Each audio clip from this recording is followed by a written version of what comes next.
Perkenalkan, saya Hanafi, saya yang selama ini WhatsApp Bapak Ibu semua. Saya yang jadi pembawa acara hari ini. Selamat pagi Pak Boy. Selamat pagi. Selamat pagi. Pak Agus, Dr. Cici. Selamat pagi semuanya. Selamat pagi. Acara untuk pagi ini kurang lebih kira-kira 2 jam. Diawali dengan pembukaan nanti oleh Pak Guai. Kemudian paparan-paparan dari narasumber kira-kira 1 jam. 1 jam bertiga, bukan 1 jam per orang. Kemudian dilanjutkan dengan tanya jawab dan klarifikasi dari peserta atau dari kami. Khususnya dari kami, karena kami yang akan banyak nanya-nanya kalau nggak jelas, karena kami yang akan nyusun rekomendasi nanti terkait dengan acara ini. Peserta juga bisa nanya.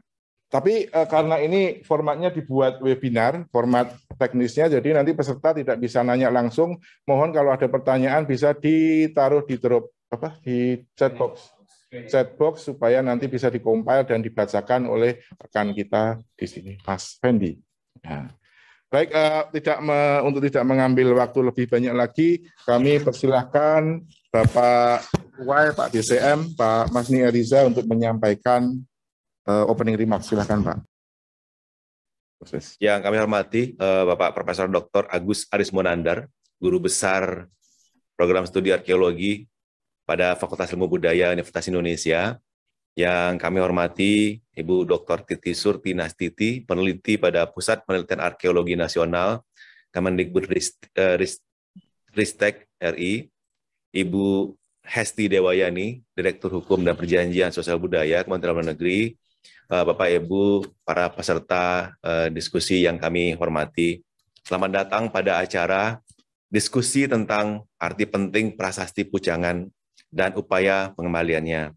Pertama-tama tentunya perkenalkan kami menyampaikan terima kasih atas kesediaan para narasumber Bapak dan Ibu untuk bergabung dan berdiskusi bersama kami. Dan kemudian juga kepada para peserta yang telah berkenan juga bergabung untuk ikut urun rembuk, untuk ikut berdiskusi mengenai topik yang kita bicarakan hari ini. Bapak, Ibu yang kami hormati, walaupun jelas kami bukan ahli sejarah, namun siapapun yang pernah ditugaskan di India, sedikit banyak akan tahu mengenai prasasti Sangguran dan prasasti Pujangan. 2 prasasti yang pada masa pendudukan Inggris di Nusantara dikirim ke India oleh Letnan Gubernur Jenderal Sir Stamford Raffles pada atasannya Lord Minto di India. Dipahami juga bahwa saat ini kedua prasasti tersebut sudah terpisah. Prasasti Sangguran dibawa oleh Lord Minto ke Inggris, sementara prasasti Pujangan masih berada di India. Tentu saja pemahaman kami tentang isi dan arti penting kedua prasasti tersebut tidak cukup memadai, tidak cukup banyak. Namun dari pengamatan kami, beberapa kali kami melihat adanya diskusi mengenai arti penting prasasti-prasasti tersebut, khususnya prasasti Pujangan, serta adanya dorongan dari pemangku kepentingan di Indonesia agar prasasti tersebut dapat dikembalikan. Sebagai respon atas dorongan tersebut, selama beberapa tahun belakangan KBRI melacak keberadaan prasasti Pujangan atau yang di India dikenal sebagai Kolkata Stone. Hal ini tidak mudah karena prasasti ini walaupun dianggap penting di Indonesia, namun tidak demikian halnya di India. Ini tentu dapat dipahami karena prasasti ini tidak memiliki relevansi atau hubungan langsung dengan sejarah bangsa India. Para pejabat di Badan Arkeologi India maupun pengelola Museum di Kolkata mengetahui ada cerita pengiriman prasasti ini. Namun mereka juga kesulitan menemukan lokasi penyimpanannya. Inggris, seperti sudah dipahami oleh para sejarawan, banyak sekali meninggalkan benda-benda bersejarah serupa di India. Benda bersejarah hasil quote-unquote jarahan mereka dari tanah-tanah koloni. Akhirnya baru pada awal bulan April 2021 ini, teman-teman KBRI berhasil menemukan dan melihat sendiri keberadaan prasasti Pujangan yang ada di lantai dasar Museum Nasional India di Kolkata. Memang bukan di ruang pamer, tetapi tidak lagi berada di gudang, seperti yang pernah diberitakan di dalam negeri. Demikianlah kami mengawali acara ini dengan menyampaikan dan melaporkan bahwa KBRI telah berhasil menemukan lokasi prasasti Pujangan ini dan jelas keberadaannya. Nah, tentu saja pertanyaan berikutnya adalah apa langkah kita selanjutnya? dalam bayangan kami, sekiranya dianggap cukup penting untuk dikembalikan ke Indonesia, tentu harus segera diinisiasi proses formal pengembalian prasasti ini. Tentu saja pengembalian ini bukan hal mudah dan ya kita tahu berurusan dengan negara seperti India yang birokrasinya juga tidak kalah juga lebih besar malah dari Indonesia. Bisa dipastikan proses pengembalian ini tidak akan mudah dan tidak akan singkat waktunya. Bahkan kita ketahui bahwa upaya pengembalian prasasti Sangguran di Inggris juga mengalami kebuntuan karena antara lain terkait masalah kompensasi. Hal positif yang dapat kami sampaikan saat ini adalah pada pemerintahan Perdana Menteri Narendra Modi di India, pemerintah ini juga giat berupaya mengembalikan benda-benda cagar budayanya dari luar negeri. Tentu saja diharapkan pada posisi seperti ini, India juga akan merespon positif upaya Indonesia, upaya pemerintah untuk meminta atau mengupayakan pengembalian prasasti pucangan yang ada di India. Sehubungan dengan hal tersebut, makanya pada pagi hari ini kami mengundang para ahli sejarah dan arkeolog yang kami harapkan bisa membuka wawasan kami, menjelaskan arti penting dari prasasti ini dan perlu tidaknya prasasti ini untuk dikembalikan ke Indonesia. Kami juga mengundang Bu Direktur Hesti Dewayani dari Kementerian Luar Negeri yang kiranya dapat menjelaskan langkah-langkah formal seperti apa yang perlu dan harus dilakukan pemerintah untuk memulai atau menginisiasi proses pengembalian prasasti. Sekiranya tentunya kalau di pusat diputuskan demikian. Mengingat memang Ibu Menteri Luar Negeri sendiri telah mengeluarkan surat edaran mengenai SOP pengembalian cagar budaya. Besar harapan kami menyusul diskusi ini nantinya kita dapat secara bersama menyusun sebuah rekomendasi tentang langkah-langkah selanjutnya yang dapat kita sampaikan kepada pihak-pihak terkait. Demikian Bapak Ibu, terima kasih sekali lagi dan semoga diskusi dapat berjalan lancar dan tentunya menghasilkan poin-poin rekomendasi yang kita harapkan semua. Terima kasih banyak. Wassalamualaikum warahmatullahi wabarakatuh. Waalaikumsalam. Waalaikumsalam warahmatullahi wabarakatuh. Terima kasih Pak Kuwai atas opening remark-nya. Menggarisbawahi apa yang disampaikan Pak Kuwai tadi, intinya ini barangnya udah ketemu nih kan, terus gimana? Nah, terus gimana ini kalau saya jabarkan bisa jadi ada 3 pertanyaan besar. Pertanyaan yang pertama adalah sebenarnya sepenting apa, seurgent apa prasasti ini secara akademis, secara substansi gitu. Karena kita belum tahu. Kita banyak ada sumber-sumber, tapi ya semua sumber-sumber artikel itu kan hanya menyampaikan singkat dan semuanya sama, kayaknya saling nyontek. Jadi kita belum tahu isinya apa, kita juga belum tahu urgensinya. Kan kita juga kadang-kadang mungkin ada batu gitu sudah berusia ratusan tahun, setelah dibaca-baca ternyata isinya undangan perkawinan misalnya pada zaman itu kan, itu nggak terlalu urgent gitu. Jadi kita butuh informasi sebenarnya isinya ini seperti apa, sepenting apa. Itu yang pertama. Yang kedua, ini posisi pemerintah sendiri terkait dengan hal ihwal pemulangan prasasti ini, political will-nya seperti apa, apakah cukup kuat, apakah tidak, karena kalau sedang kuat itu biasanya apapun masalahnya, sesulit apapun pasti akan diterjang, sementara kalau lagi nggak kuat ya barangnya udah ada juga malas suruh bawa pulang gitu, padahal sudah ditawarkan. Nah yang ketiga ini kalau kemudian sudah ditemukan bahwasanya ini urgent, ini penting, kemudian pemerintah juga posisinya political will-nya sufficient untuk pemulangan, langkah-langkah selanjutnya apa? Nah, ini 3 pertanyaan ini yang akan kami tanyakan kepada Bapak Ibu narasumber yang ada di sini. Baik, terus selanjutnya kita masuk ke sesi paparan. Paparan yang pertama dari Prof. Dr. Agus Aris Munandar. Kalau izin saya bacakan CV pendek aja karena kalau saya bacakan semua pas jam 12 nanti selesainya. Panjang banget soalnya. Profesor Dr. Agus Aris Munandar lahir di Indramayu 13 Juli 1959. Cancer berarti ya, Prof. Pendidikan formal beliau S1, S2, S3 di UI program studi arkeologi. Jadi militan UI sekali nampaknya. Pengalaman kerja pun demikian, dia sudah mengajar di UI Fakultas Program Studi Arkeologi sejak 1987 hingga menjadi guru besar pada tahun 2010. Bahkan sejak tahun 2020 beliau sudah menjadi ketua Dewan Guru Besarnya FIB UI. Di samping itu beliau juga pernah menjadi anggota tim ahli Cagar Budaya Nasional 2015-2018. Jurnal dan bukunya sangat ekstensif sekali, tapi yang jelas yang paling menarik yang saya tertarik sekali adalah mengenai Borobudur Temple. Ini kenapa? Karena kita ketika di India, salah satu interlink Indonesia dan India yang paling kuat itu adalah Candi Borobudur ini. Untuk itu kami persilahkan Prof. Aris untuk memulai paparan. Silakan mulai untuk paparannya. Terima kasih, Mas Arman, untuk ininya. Terima kasih, Bapak Ibu yang saya muliakan, yang ada di ruang virtual. Saya mendapat tugas dari teman-teman untuk membincangkan tentang nilai penting kesejarahan dari prasasti Pucangan.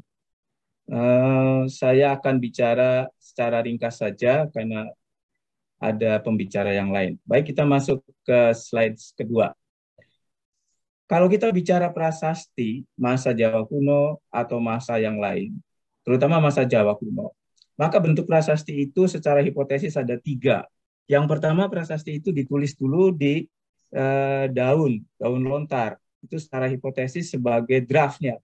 Kemudian titah raja yang sudah ditulis di daun lontar itu oleh penulis prasasti, pemahat prasasti, namanya Citraleka, itu diekspresikan pada 2 bentuk, yaitu prasasti batu, Bupala prasasti, dan prasasti atau prasasti tembaga, Tamra prasasti. Next, kalau kita mempelajari prasasti atau tulisan-tulisan kuno, kita akan berkelindan di masalah-masalah itu. Paleografi, ada bahasa yang penting, kemudian berkenaan isinya sejarah kuno, dan kita bisa melebar ke sejarah kebudayaan, dan itulah kajian epigrafi. Next. Jadi prasasti-prasasti itu bukan sesuatu barang yang diam. Dia akan berbicara apabila peneliti mengajak berbicara. Apa makna prasasti? Yang pertama, prasasti adalah dikeluarkan oleh seorang raja dan bersifat suci, keramat. Mengapa? Karena rajanya itu juga titisan dewa dalam pandangan itu. Raja itu suci juga. Prasasti adalah dokumen kerajaan atau pernyataan resmi dari raja yang mengeluarkannya. Dan isi prasasti ini yang banyak kita jumpai di masa Jawa kuno, harus ditaati sampai delahaning delaha, akhir zaman. Ini yang kemudian saya bercuriga banyak prasasti dirusak itu oleh zamannya. Ketika raja lain menggantikan raja yang lama, maka perintah dari raja yang lama itu dirusak. Kalau tidak, ya prasastinya itu akan mengikat. Dlahaning dlaha. Next. Data prasasti Pucangan.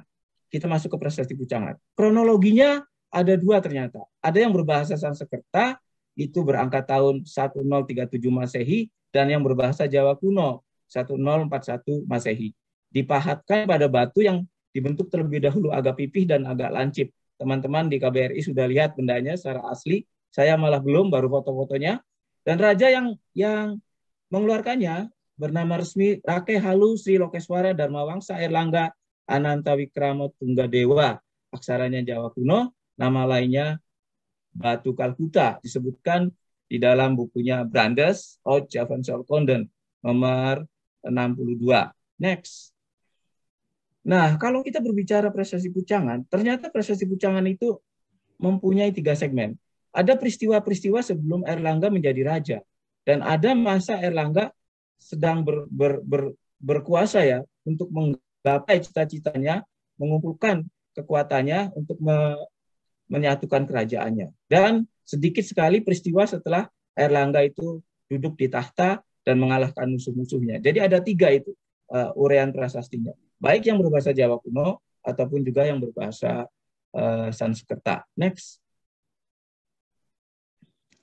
Isi ringkas prasasti Pucangan yang berbahasa Jawa kuno adalah tentang dinasti Isana, yaitu dimulai dari Pusindok, bukan Empu, tapi Pu, Sri Isana Wikrama Dharma Tunggadewa, yang mempunyai anak seorang putri, Sri Isana Tunggawijaya, menikah dengan Sri Lokapala, dan mereka mempunyai anak Sri Makuta Wangsawardana, menikah dengan seorang putri, lalu punya putri yang penting, yaitu Guna Priya Dharma Patni atau Mahendra Datta, yang menikah dengan Raja Bali, Darmo Dayana Warmadewa atau Udayana, dan punya anak Airlangga. Jadi prasasti Pucangan itu dikeluarkan oleh Airlangga.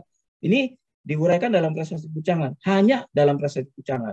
Apabila tidak ketemu kita dengan prasasti Pucangan, maka gambaran susunan keluarga itu tidak ada, kita tidak tahu. Untungnya ditemukan. Oh, ternyata dari Sindok itu ada beberapa raja lain sebelum sampai ke Dharmawangsa Airlangga. Next. Uraian lain dari prasasti Pucangan, ya, saya ambil yang penting saja. Pada suatu ketika, Pulau Jawa, itu kerajaan Dharmawangsa Teguh, ditafsir sebagai mertuanya Airlangga, pernah mengalami pralaya tahun 1016 akibat serangan dari daerah Wurawari.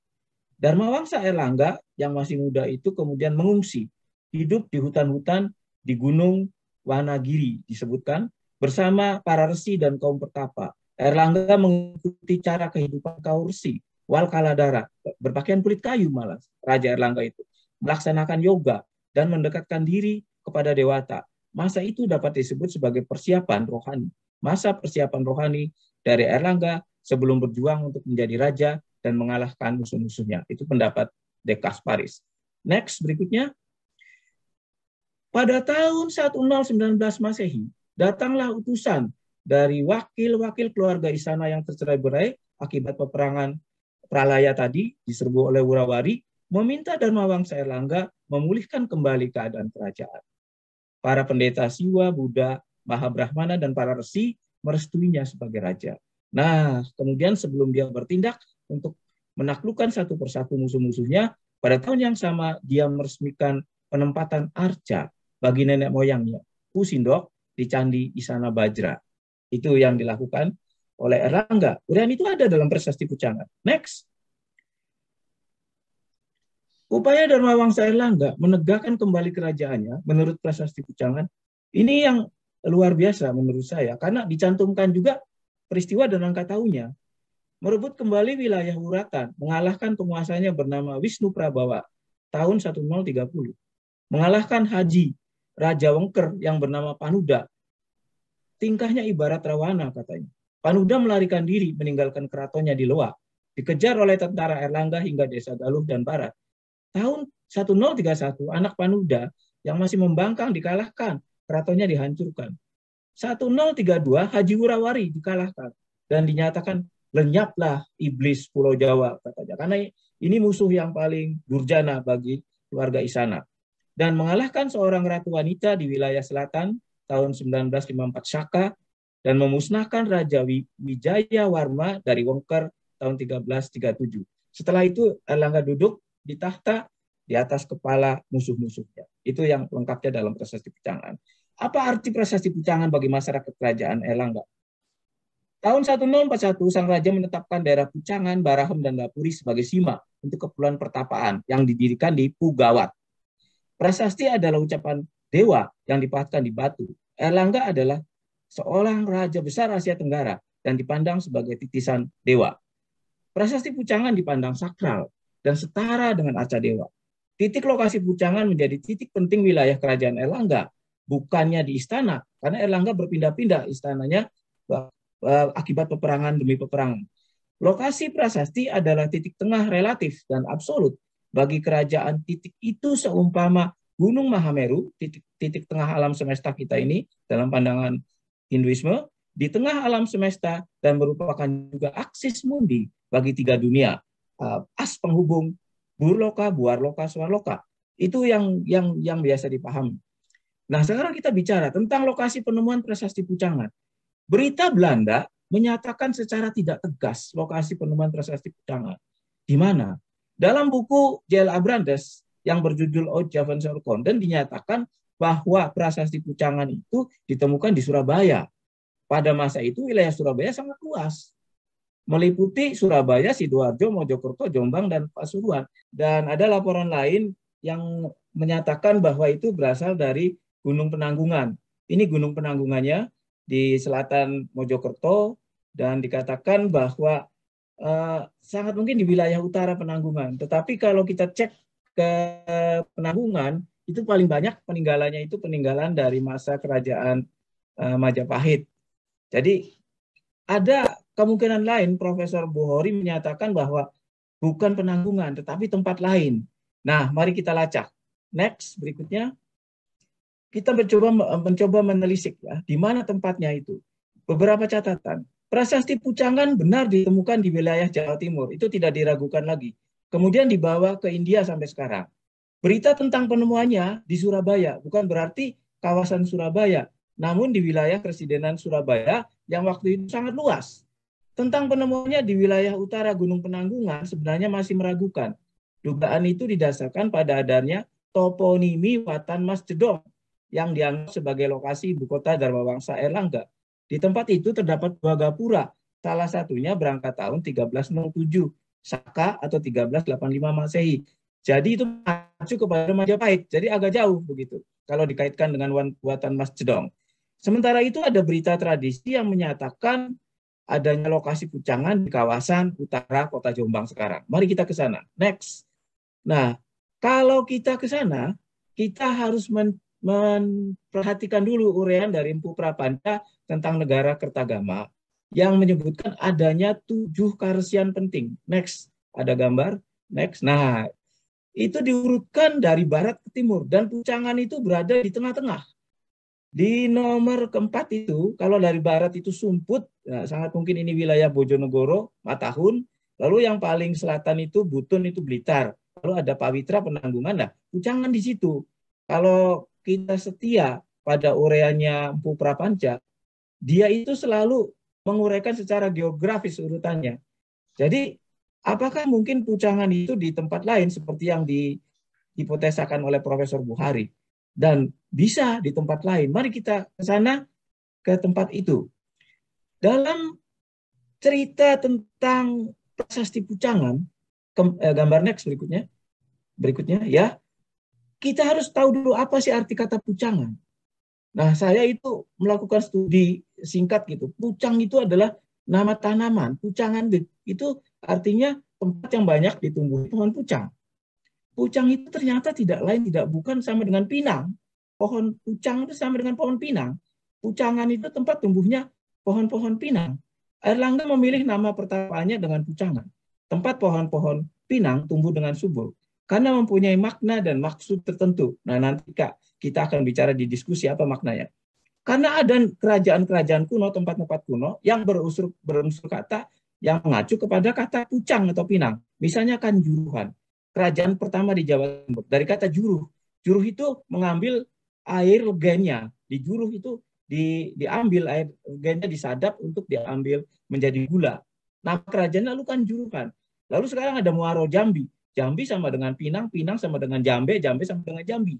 Lalu ibu kota Sunda, Pakuan Pajajaran, itu dari kata Pakuan Pajajaran. Nah, Bogor itu adalah pohon pinang yang sudah ditebang. Jadi ada pohon pinang yang banyak, itu kemudian ditebang, namanya Pagogoran. Dan rupanya Pakuan Pajajaran didirikan di tempat-tempat yang memang banyak ditumbuhi pohon pinang. Di Sumatera banyak. Ada Pangkal Pinang, ada Tanjung Pinang, dan lain-lain. Jadi itu apa sih maksudnya Erlangga kemudian memilih kata Pucangan, tempat tumbuhnya pohon pinang. Nanti kita lanjut. Next.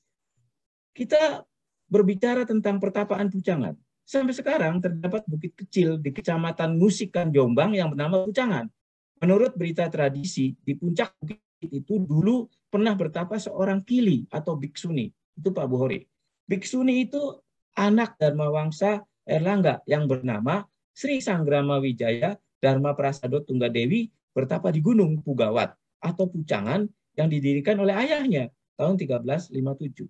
Itu yang kita bisa ikuti dari berita prasasti. Ternyata Pucangan itu bukan di Pawitra, bukan di Gunung Penanggungan. Next. Nah, kira-kira di mana Pucangan itu, kalau kita bandingkan peta ini secara ringkas, Pawitra itu yang biru, itu Gunung Penanggungan, Pucangan itu di utaranya, yang berwarna merah itu. Jadi berbeda jauh. Kalau Pawitra itu di Mojokerto, Pucangan itu di Jombang. Next. Kurang lebih di sinilah ada lingkaran di tengah itu, tapi tidak tercantum di situ Kecamatan Ngusikan karena pecahan dari Kecamatan Kudu. Nanti kita bicara juga Kecamatan Kudu. Ada sesuatu yang menarik di Kudu. Next. Nah, kalau kita bisa lihat di Google Map kayak gini kira-kiranya. Jadi prasasti itu sangat mungkin berada di daerah Kecamatan Ngusikan di bukit yang namanya Pucangan. Sekarang masih ada bukitnya. Mari kita ke sana, kita lihat bukitnya. Next. Sekarang kalau kita ke sana, ada bukit yang sekarang sudah ditambahi trap tangga untuk naik ke puncak, dan di puncaknya ternyata memang benar, ada banyak kepurbakalaan. Setidaknya ada 4 lingga semu yang disebutkan. Tetapi saya menduga itu bukan lingga semu, sebenarnya itu adalah batu umpak dari rumah panggung. Jadi rumah panggungnya dulu berdiri dengan kaki-kaki batu umpak itu yang kemudian disebut lingga semu. Next, kemudian kita lihat lagi ada petirtaannya. Petirtaannya disebut Sendang Widodaren sekarang di puncak Bukit Pucangan itu. Dan itu salah satu lingga semunya, sisa batu umpak atau apapun yang sudah dipindah. Dan yang menarik ada struktur bata. Itu struktur bata kuno yang sekarang tinggal tersisa seperti tugu begitu. Apakah ini suatu jejak dari pertapaan Pucangan yang pernah didirikan Erlangga di masa silam? Belum ada penelitian arkeologis yang mendalam terhadap situs Pucangan. Next, yang menarik adalah di dekatnya, ya kurang lebih 1 kilo atau 2 kilo, ada tempat kepurbakalaan lain, namanya Sendang Made. Dan pada tahun 2000-an, kalau tidak salah 2011, 2012, pernah digegerkan dengan penemuan topeng-topeng dari Gua Made. Dan topeng-topeng itu sekarang disimpan di Italia oleh seorang kolektor. Topeng-topeng itu disimpan di dalam suatu lorong, ya, terowongan dalam tanah. Jadi antara Pucangan dan Gua Made dan Sendang Made itu sangat berdekatan sekali. Next. Kita lanjut. Nah, akhirnya kita bicara tentang nilai penting. Pasal 5 Undang-Undang Republik Indonesia Nomor 11 Tahun 2010 tentang cagar budaya menyatakan dia harus mempunyai nilai sejarah, dia harus mempunyai nilai ilmu pengetahuan, pendidikan, agama, kebudayaan, dan seterusnya. Dan itu semuanya ada dalam prasasti Pucangan. Mari kita lihat. Next. Yang pertama, nilai sejarah. Narasi sejarah kuno Indonesia sangat diuraikan dengan baik di Pucangan. Uraian prasasti Pucangan melengkapi narasi sejarah kuno Indonesia, terutama setelah pemerintahan Raja Pusindok dan sebelum Dharmawangsa Erlangga naik tahta. Tanpa adanya informasi dari prasasti Pucangan, uraian sejarah kuno Indonesia mulai perempat kedua abad 10 sampai awal abad ke-11 agak gelap atau malah gelap, tidak ada berita apa-apa. Next. Kemudian dari nilai ilmu pengetahuan, prasasti Pucangan punya nilai penting bagi ilmu sejarah, arkeologi, antropologi, dan kajian politik masa Jawa kuno. Bermanfaat untuk mempelajari ilmu bahasa, terutama bahasa Sanskerta yang masih dikenal di Jawa pada abad 11 di samping bahasa Jawa kuno sendiri. Dan menjadi data kajian paleografi telaah tentang aksara kuno, terutama yang dikenal di Nusantara dan Jawa. Next. Arti penting dalam prasasti Pucangan dalam sejarah politik Indonesia kuno menegaskan kehadiran pusat-pusat kerajaan berada di wilayah Jawa Timur, karena semula berada di Jawa Tengah. Menguraikan strategi politik pemerintahan Dharmawangsa Erlangga untuk memperkuat kerajaannya. Menyatakan kemenangan-kemenangan, kekalahan, dan juga kemenangan Dharmawangsa Erlangga ketika menghadapi musuh-musuhnya. Dan menyatakan secara lugas kehidupan politik apa adanya. Tidak terlalu dibalut kisah mitis dengan peran dewata yang begitu dominan. Misalnya cerita Ken Arok dan Ken Dedes, itu Ken Arok anak Dewa Brahma, dan Ken Arok itu ibunya Ken Dok diperkosa Dewa Brahma, itu terlalu mitis. Di dalam prasasti Pucangan itu lugas apa adanya. Next. Pendidikan. Menguraikan tentang pendidikan seorang kesatria apabila ingin sukses dalam kehidupannya, sebagaimana yang dicontohkan oleh Dharmawangsa Erlangga yang didampingi oleh Narotama, yaitu menanamkan nilai-nilai heroisme prasasti itu, menanamkan nilai-nilai kepahlawanan. Dia menyatukan kembali kerajaannya, mengalahkan orang yang tidak berhak, Pendidikan dilakukan di tempat khusus, karsian atau mandala, perkampungan kaum pendeta pertapa yang jauh dari keramaian di hutan-hutan. Dharma Wangsa Airlangga menerima bermacam ilmu dari para resi dan kaum brahmana, antara lain tentang etika, politik pemerintahan, harmoni, penghargaan, agama Hindu-Buddha, dan lain-lain. Next. Agama, jelas. Uraian Prasasti Pucangan jelas menjelaskan kehidupan dua agama besar yang berkembang di abad 11 dalam abad ke-11 itu, agama Hindu dan Buddha. Menjadi bukti otentik bahwa kehidupan kaum tapa atau para resi telah mulai marak dalam abad ke-11. Dan pada masa-masa selanjutnya, di pada periode Majapahit itu, karesian semakin meluas. Menurut Kitab Nagara Kertagama, terdapat 7 karesian penting dalam zaman Majapahit. Salah satunya Pucangan, masih berdiri pada masa itu. Jadi betapa lamanya, berapa ratus tahun coba dari abad 11 sampai abad 14. Dan agama juga bisa kita lihat dari gelar yang dipakai Airlangga sendiri. Rakehalu, Sri Lokeswara, Dharma Wangsa Airlangga, Ananta Wikrama Tunggadewa. Ada nafas Buddhisme di sini. Karena kata Sri Lokeswara itu nama lain dari Awalokiteswara, nama lain dari Padmapani. Di samping juga ada sarjana yang mencoba menghubungkan dengan Wisnu. Next. Kebudayaan dan penguatan kepribadian bangsa. Jadi kita sampai pada bagian akhir, artefak prasasti batu yang menjadi kebanggaan bangsa. Jadi prasasti Pucangan itu adalah artefak prasasti batu yang menjadi kebanggaan bangsa.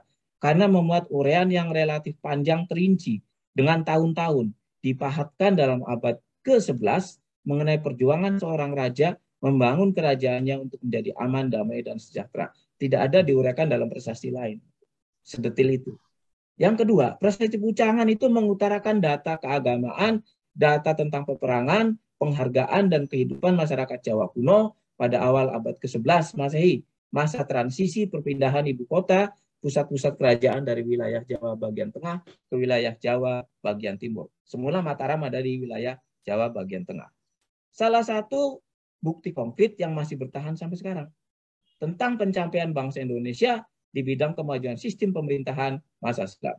Itu saja. Terima kasih. Kurang lebihnya mohon maaf. Wassalamualaikum warahmatullahi wabarakatuh. Saya kembalikan ke Bapak Moderator. Waalaikumsalam. Terima kasih Prof. Aris atas kuliahnya. Itu kuliah 1 semester, tapi kita dapat dalam waktu 30 menitan. Luar biasa. Yang jelas menjawab pertanyaan tadi, apakah cukup penting sih prasasti ini? Tentu tadi jawabannya sudah jelas sangat penting. Karena dari segi ilmu pengetahuan, isi prasasti ini bisa melengkapi rangkaian narasi sejarah, mengisi gap-gap yang kosong dan gelap tadi. Kemudian Prof. Aris juga menyoroti pentingnya prasasti ini di penutupan tadi, penguat jati diri bangsa, mengingat isi prasasti ini merupakan bukti pencapaian bangsa kita, khususnya kemajuan di dalam sistem pemerintahan. Terima kasih Prof. Aris. Untuk narasumber selanjutnya, Dr. Titi, boleh saya bacakan singkat CV-nya. Dr. Titi Surtinastiti, pendidikan formalnya juga dari Universitas Indonesia, Bu, S1, S2, dan S3. Saat ini beliau adalah peneliti madya pada Pusat Penelitian dan Sudah utama. Urusannya masih madya, Bu. Selamat, Bu, sudah utama.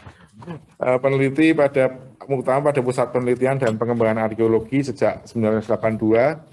Beliau juga aktif pada sejumlah dewan redaksi pada sejumlah majalah dan jurnal seperti Amerta, Cupu Manik, dan Kalpataru yang kita ketahui juga terkait dengan arkeologi dan sejarah, ya, Bu. Untuk publikasi sudah tidak terhitung, namun kembali yang menarik tentu terkait dengan sejarah Hindu-Buddha yang sangat terkait dengan India tentunya pada saat itu. Jadi mungkin suatu saat kita bisa bikin lagi acara untuk ini, Bu, untuk Hindu-Buddha dan India dan Borobudur juga dengan Pak Prof. Aris juga. Demikian, Bu, CV-nya kami persilahkan Bu Dr. Titi untuk memulai paparannya. Iya, terima kasih. Mungkin bisa diinikan ya, share screen. Karena yang diminta itu saya adalah Sebetulnya bukan kepakaran saya yang Bapak minta itu, Pak, karena saya sendiri pada pakaran saya adalah epigrafi tentang prasastinya itu sendiri. Iya, iya. Iya, jadi karena di sini saya diminta mengenai cagar budaya ya, jadi saya akan bicara apa perbedaan antara cagar budaya dan warisan budaya yang kayaknya masih Pak Hanafi sendiri masih agak bingung ya untuk membedakan mana cagar budaya dan mana warisan budaya. Awam, Bu. Ya. Kan? Paparan, dia sudah. Terima kasih. Ya, lanjut saja. Lanjut. Jadi saya di sini akan menyebutkan mengenai Undang-Undang Nomor 11 Tahun 2010 mengenai cagar budaya. Cagar budaya adalah warisan budaya bersifat kebendaan. Sebentar, Pak. Berupa benda cagar budaya, bangunan cagar budaya, struktur cagar budaya, situs cagar budaya, dan kawasan cagar budaya di darat dan air yang perlu dilestarikan keberadaannya karena memberikan nilai penting bagi sejarah, ilmu pengetahuan, pendidikan, agama, dan kebudayaan melalui proses penetapan. Ini yang harus digarisbawahi adalah proses penetapannya. Karena itulah yang membedakan antara cagar budaya dan warisan budaya. Lanjut. Ini mungkin tidak usah saya bacakan karena ini adalah definisi yang bisa dibaca oleh bapak-bapak dan ibu-ibu sekalian di Undang-Undang Cagar Budaya tahun 2010. Lanjut. Nah, ini kriteria cagar budaya. Benda bangunan atau struktur dapat diusulkan sebagai benda cagar budaya, bangunan cagar budaya atau struktur cagar budaya apabila memenuhi kriteria A. Berusia 50 tahun atau lebih, B. Mewakili masa gaya paling singkat berusia 50 tahun.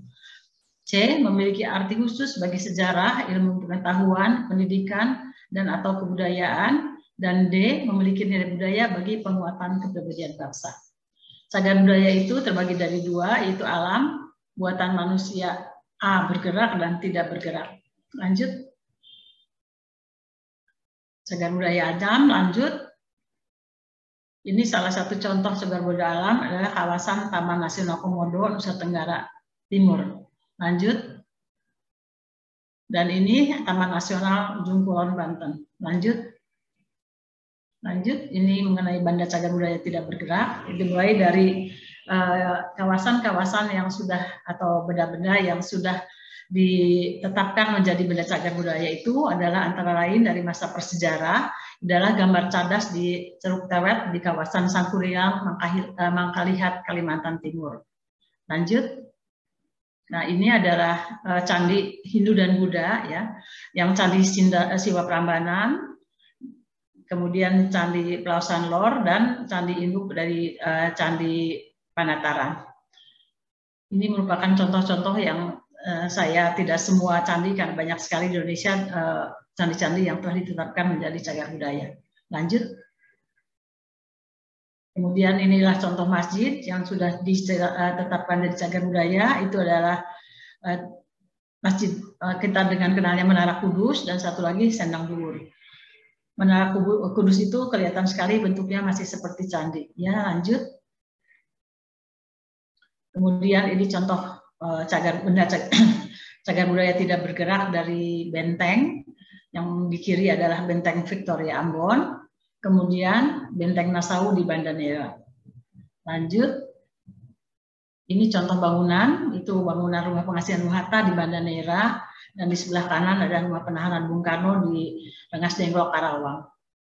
Lanjut, nah ini monumen, kawasan Monumen Nasional Jakarta, yang kelihatannya masih termasuk baru, tapi ini sudah berusia lebih 50 tahun, termasuk dalam sudah ditetapkan menjadi kawasan cagar budaya. Jadi ini salah satu contoh juga sebagai contoh kawasan cagar budaya. Lanjut. Nah, ini sekarang saya mengenai benda cagar budaya tidak bergerak. Itu dimulai dengan prasasti. Jadi prasasti juga bermacam-macam seperti Profesor Agus tadi mengatakan bahwa prasasti itu ada prasasti batu, ada juga prasasti yang dari logam. Prasasti dari batu itu yang saya tampilkan di sini adalah dari prasasti Yupa Muara Kaman. Ini adalah prasasti tertua ya dari Kerajaan Kutai, Kalimantan Timur, yang ditulis dalam aksara Pallawa berbahasa Sanskerta. Kemudian adalah yang di tengah itu adalah Prasasti Tugu. Prasasti Tugu itu ditulis oleh Raja Tarumanegara Purnawarman yang ditemukan di Tanjung Priok mengenai pembuatan kanal supaya tidak banjir. Dan ketiga itu Prasasti Telaga Batu, itu berasal dari masa Sriwijaya. Yang dari Prasasti Tugu itu, mungkin saya dari awal juga ya tadi tidak menyebutkan abadnya. Prasasti Yupa dan Muara Kaman itu berasal dari abad ke-4 Masehi. Sementara Prasasti Tugu itu adalah dari abad sekitar tahun 450 Masehi, jadi lebih muda walaupun ditulis sama-sama dengan aksara Pallawa dan bahasa Sanskerta. Kemudian Prasasti Telaga Batu ini ditulis Pallawa tapi sudah memakai bahasa Melayu yang berasal dari masa Sriwijaya abad ke-7-8. Lanjut. Ini mungkin salah satu contoh prasasti yang sudah juga ditetapkan sebagai benda cagar budaya, itu adalah Prasasti Kabantengan yang ditemukan di Bekasi dari Raja Sri Baduga Maharaja dari abad ke-15. Lanjut. Nah, ini adalah salah satu contoh juga benda-benda perhiasan ataupun mangkuk yang sudah ditetapkan menjadi benda cagar budaya. Itu adalah tamuan dari Wonoboyo, Klaten, Jawa Tengah yang berupa mangkuk emas. Ini sangat menarik karena dipahatkan di dalam mangkuk itu adalah cerita Ramayana dan juga dituliskan nama pemiliknya. Terus yang di sebelah kanan itu adalah bentuk mata uang pada masa lalu ya, kadang-kadang dikenal dengan mata uang mah. Kita mempunyai mata uang asli Indonesia itu, atau ini yang kebetulan mata uang di Jawa itu dari emas dan perak, dan beratnya juga tergantung dari beratnya masing-masing ya. Jadi ada kati misalnya, ada darana dan sebagainya. Lanjut. Nah, kemudian ini adalah arca. Arca yang ditemukan di Indonesia ini memang sangat luar biasa ya. Salah satu contoh yang saya selalu mengagumi dia adalah Caka Putri yang diidentifikasikan dengan Putri Suhita, yaitu salah satu putri atau ratu Majapahit. Perempuan ya, salah seorang putri perempuan. Tentunya seorang putri adalah perempuan, tapi maksud saya pada masa itu dia berkuasa di Majapahit itu adalah seorang perempuan. Dan yang saya sangat kagumi adalah bagaimana detail bagian belakang itu dengan relief atau pahatan bunga teratai yang sedemikian indahnya. Nah, kemudian itu di sebelah kanan kita beralih kepada arca di sebelah kanan. Ini adalah sebetulnya arca pasangan, ada arca laki-lakinya. Ini adalah arca seorang perempuan yang sedang membawa pendi atau tempat air. Tetapi yang laki-lakinya itu, yang keduanya itu terbakar di Paris waktu ada pameran di Paris dan tidak tertolong lagi untuk prasasti untuk arca yang laki-lakinya itu, sehingga sekarang sudah tidak ada lagi. Lanjut. Ini adalah arca Bhairawa yang diperkirakan sebagai perwujudan dari Raja Aditya Warman dari Kerajaan Melayu abad ke-14. Dan ini ada yang tengah itu adalah arca dari Kertarajasa, Raja pertama Majapahit, Raden Wijaya, dan kemudian arca Ganesha. Sayang sekali ini ada backlight ya, sehingga tidak terlalu bagus fotonya. Tapi ini adalah dari arca Candi Banon yang sangat terkenal karena keindahannya. Berasal dari abad ke-8 sampai 10. Ya, lanjut. Ini salah satu contoh senjata yang biasa sekali ditemukan di berbagai daerah Nusantara ya, dari masa kolonial, yaitu meriam si jagur kalau dari Museum Fathaillah Kota Tua Jakarta. Ini adalah meriam yang sangat terkenal sekali di Kota Jakarta. Termasuk pada masa mungkin masih beberapa tahun 50-an atau 60-an itu, apabila Lebaran biasanya anak-anak itu ke sini hanya untuk melihat meriam si jagur. Sedemikian populernya pada saat itu meriam si jagur. Silakan lanjut. Nah, sekarang saya berbicara mengenai warisan budaya. Warisan budaya adalah benda dan tak benda yang merupakan jati diri suatu masyarakat yang diwariskan secara turun-temurun dari generasi sebelumnya kepada generasi sesudahnya. Dan warisan budaya mencakup benda cagar budaya, artinya yang sudah ditetapkan dan bukan benda cagar budaya. Warisan budaya di luar negeri adalah, jadi banyak sekali jenisnya ya, antara lain adalah prasasti, naskah, arca, benda-benda seni, perhiasan, senjata, dan lain-lain. Termasuk berlian dari Banjar. Ya, lanjut.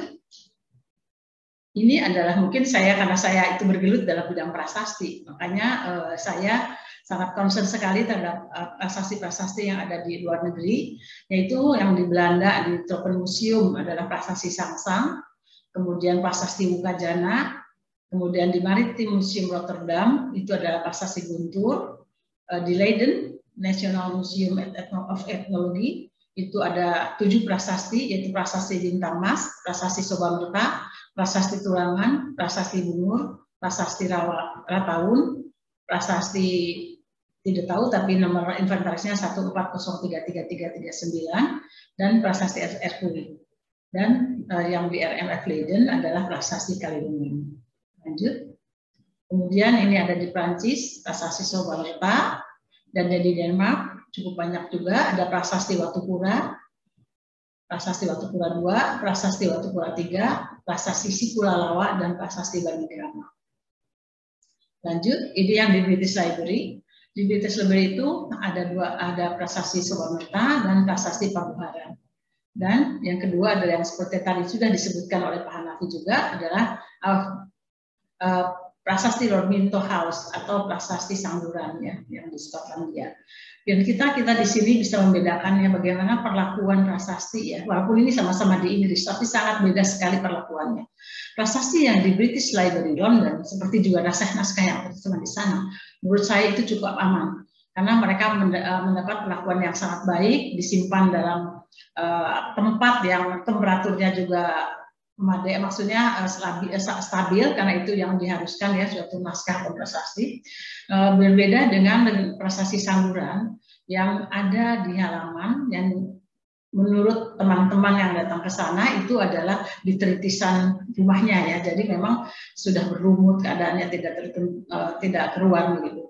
Dan sayangnya waktu teman-teman dari Dirjen Bud pergi karena ini tadinya ada usaha ya untuk mengembalikannya ke Indonesia, tapi tidak tahu kenapa usaha ini gagal, mungkin akan dilanjutkan lagi.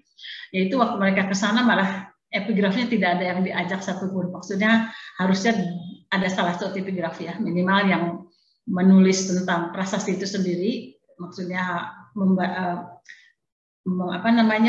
membahas mengenai prasasti itu sendiri adalah Pak Hasan Jafar. Sayang sekali, dengan demikian keadaan di sana apakah prasasti itu masih bisa dibaca atau tidak bisa terungkap. Ya, karena tidak ada satupun yang bisa membacanya. Nah, kemudian di Jerman itu ada prasasti Pratisara, kemudian di Frankfurt prasasti Air Asih, prasasti Parabelian, prasasti Narasimhanagara, prasasti Madawapura, prasasti Madawapura II, prasasti Batang, dan prasasti Carama.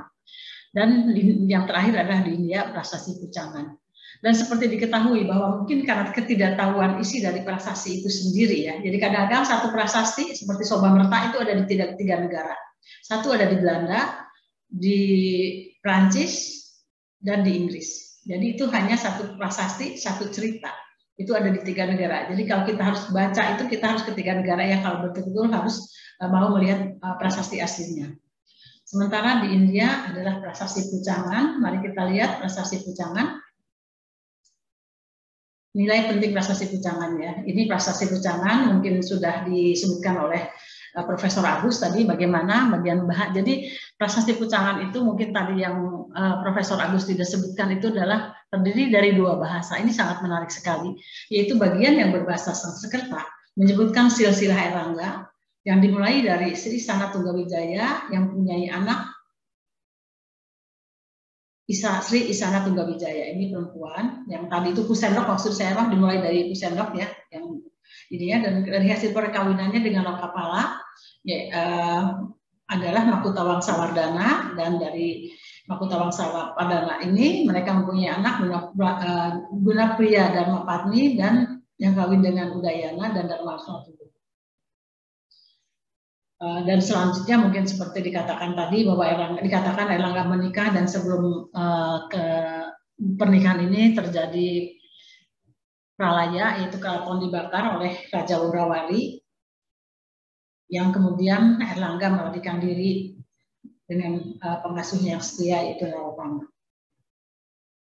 Dan setelah itu Erlangga kemudian didatangi rakyat yang dipimpin oleh para Brahmana, dan mereka meminta supaya Erlangga menjadi raja, dan Erlangga bersedia menjadi raja. Dan kemudian sampai tahun 1037 dikatakan bahwa Erlangga berhasil duduk di atas tahta dengan meletakkan kakinya di atas kepala semua musuh-musuhnya.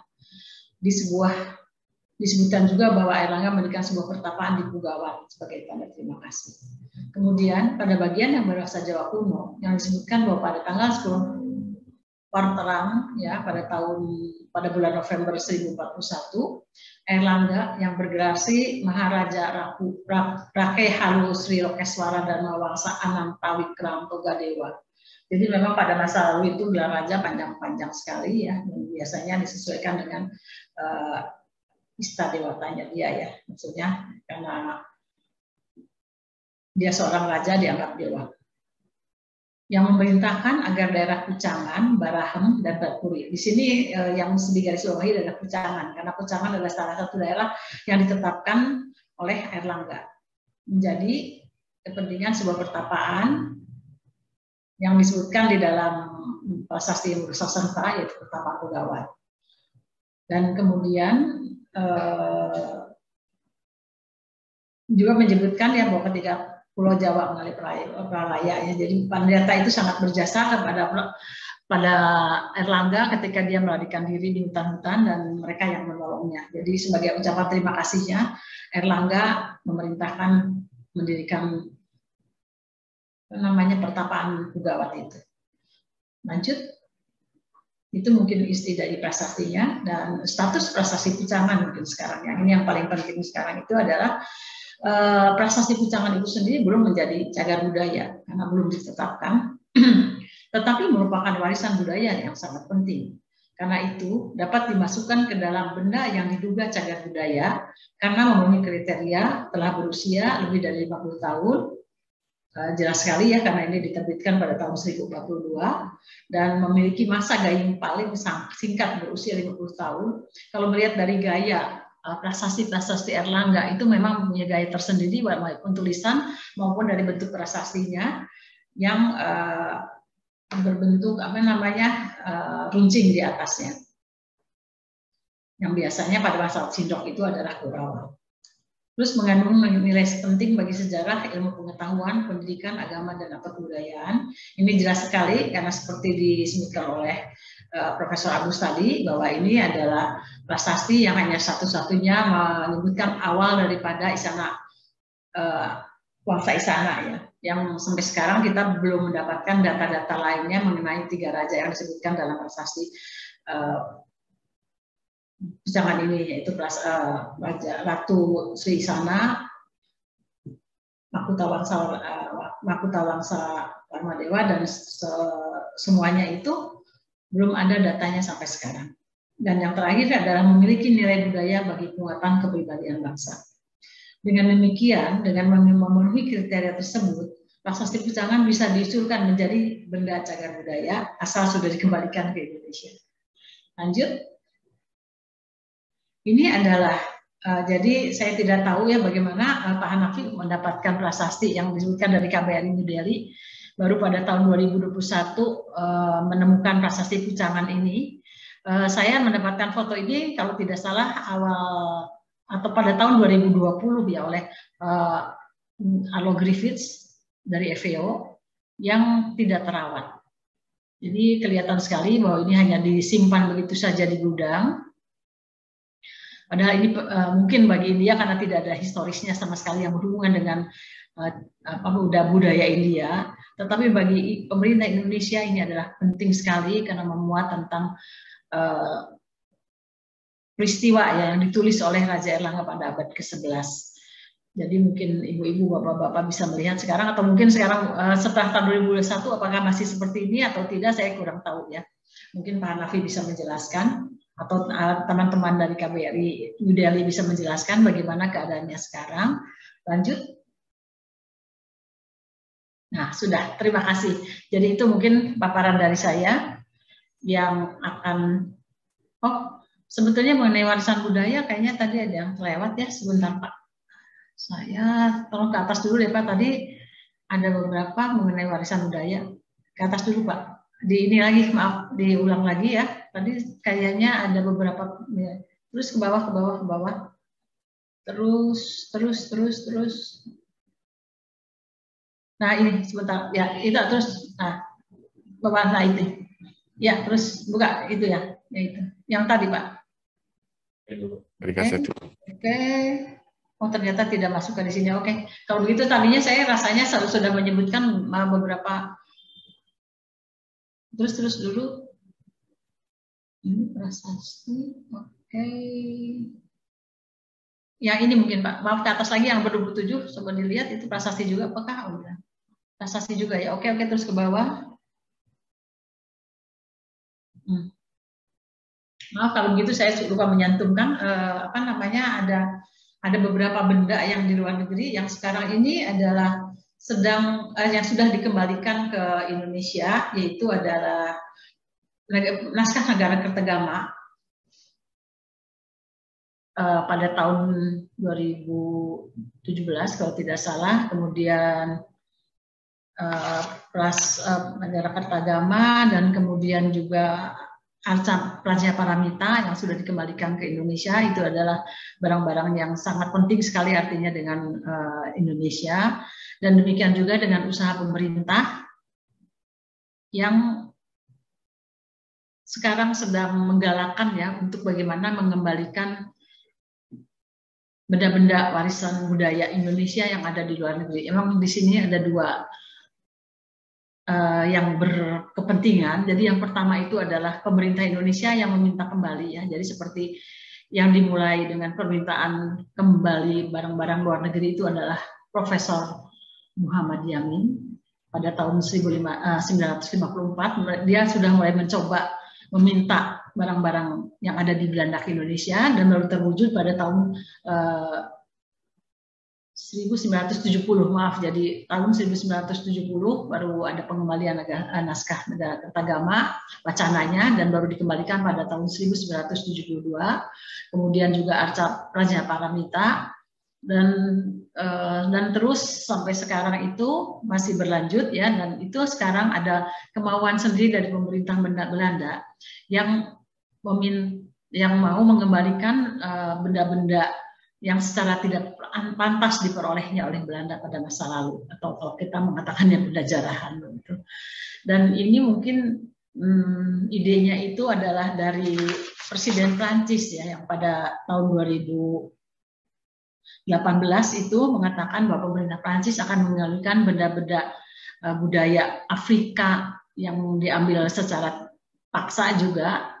Nah, dari wacana Presiden Prancis itu kemudian diikuti oleh Inggris dan Belanda. Jadi dari situlah mulai ada wacana mengenai pengembalian barang-barang dari Indonesia. Nah, langkah yang paling bagus menurut saya itu adalah sekarang adalah Dirjen Bud daripada Kemendikbud, yaitu Pak Hilmar Farid, sudah menjembatani ini ya, dengan mulai membentuk tim untuk menelusuri benda-benda cagar budaya yang ada di luar negeri, bagaimana cara pemulihannya dan segala macam. Dan juga mereka terus mengembalikan dan terus berusaha berdiplomasi mengenai pengembalian ini, dan sampai sekarang pada tahun 2021 juga masih ada benda yang dikembalikan, yaitu 2020, yaitu tongkatnya Diponegoro, tombaknya itu, dan tongkat Kiai Cokro pada tahun 2015, dan juga pada tahun 2020 juga salah satu barang daripada Pangeran Diponegoro. kerisnya kalau tidak salah, keris itu dari Diponegoro. Jadi masih terus berusaha ya untuk mengembalikan ini melalui Dirjen Bud. Jadi saya tidak tahu apakah Dirjen Bud untuk prasasti Pucangan ini bisa mengembalikan prasasti Pucangan ini yang mungkin tidak begitu penting nilainya untuk India, tapi sangat penting bagi Indonesia. Terima kasih. Terima kasih Bu Dokter. Satu poin berarti kan memang ada amanat undang-undang untuk melestarikan cagar budaya ini, dan salah satu bentuk pelestariannya kalau ada di luar negeri ya diulangkan ke Indonesia. Tapi poin penting lagi adalah bahwasanya prasasti Pucangan ini walaupun dia adalah benda warisan budaya, tapi dia belum masuk ke dalam daftar benda cagar budaya sehingga harus ada penetapan terlebih dahulu. Nah, ini walaupun intinya walaupun dari apa yang Bu Dokter jelaskan, dia pasti akan masuk karena dia sudah memenuhi syarat, cuman proses formalitasnya aja yang perlu dilakukan untuk masuk dalam benda cagar budaya sehingga bisa memperoleh perlindungan sesuai dengan yang ditetapkan oleh undang-undang tadi, termasuk untuk merepatriasinya. Itu kira-kira yang saya tangkap, dan juga tadi ada informasi tambahan bahwasanya di Direktorat Jenderal Kebudayaan telah ada tim penelusuran untuk benda-benda cagar budaya ini.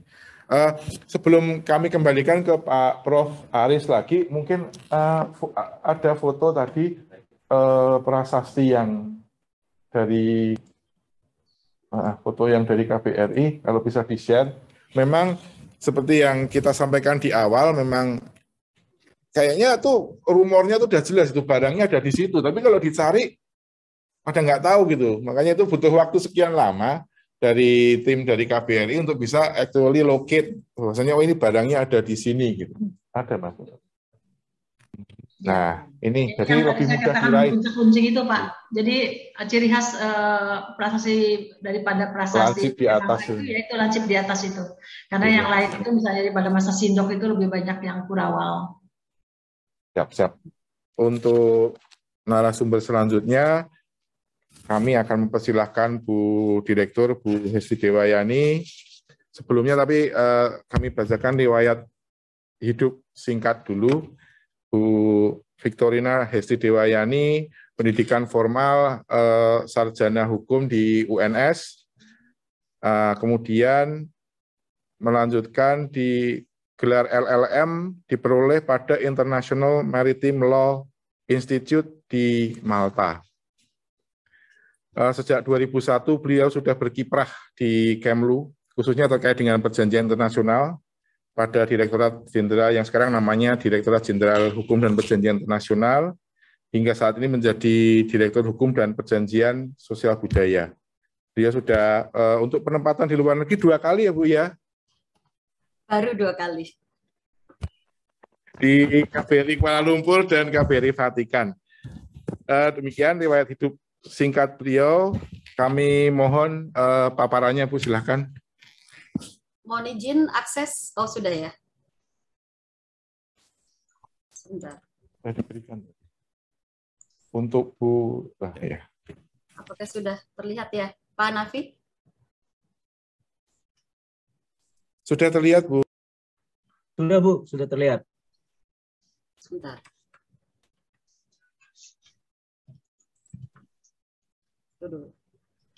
Sebentar. Kok malah jadi? Oke, baik. Terima kasih Pak Hanafi. Assalamualaikum warahmatullahi wabarakatuh. Salam sejahtera untuk kita semua.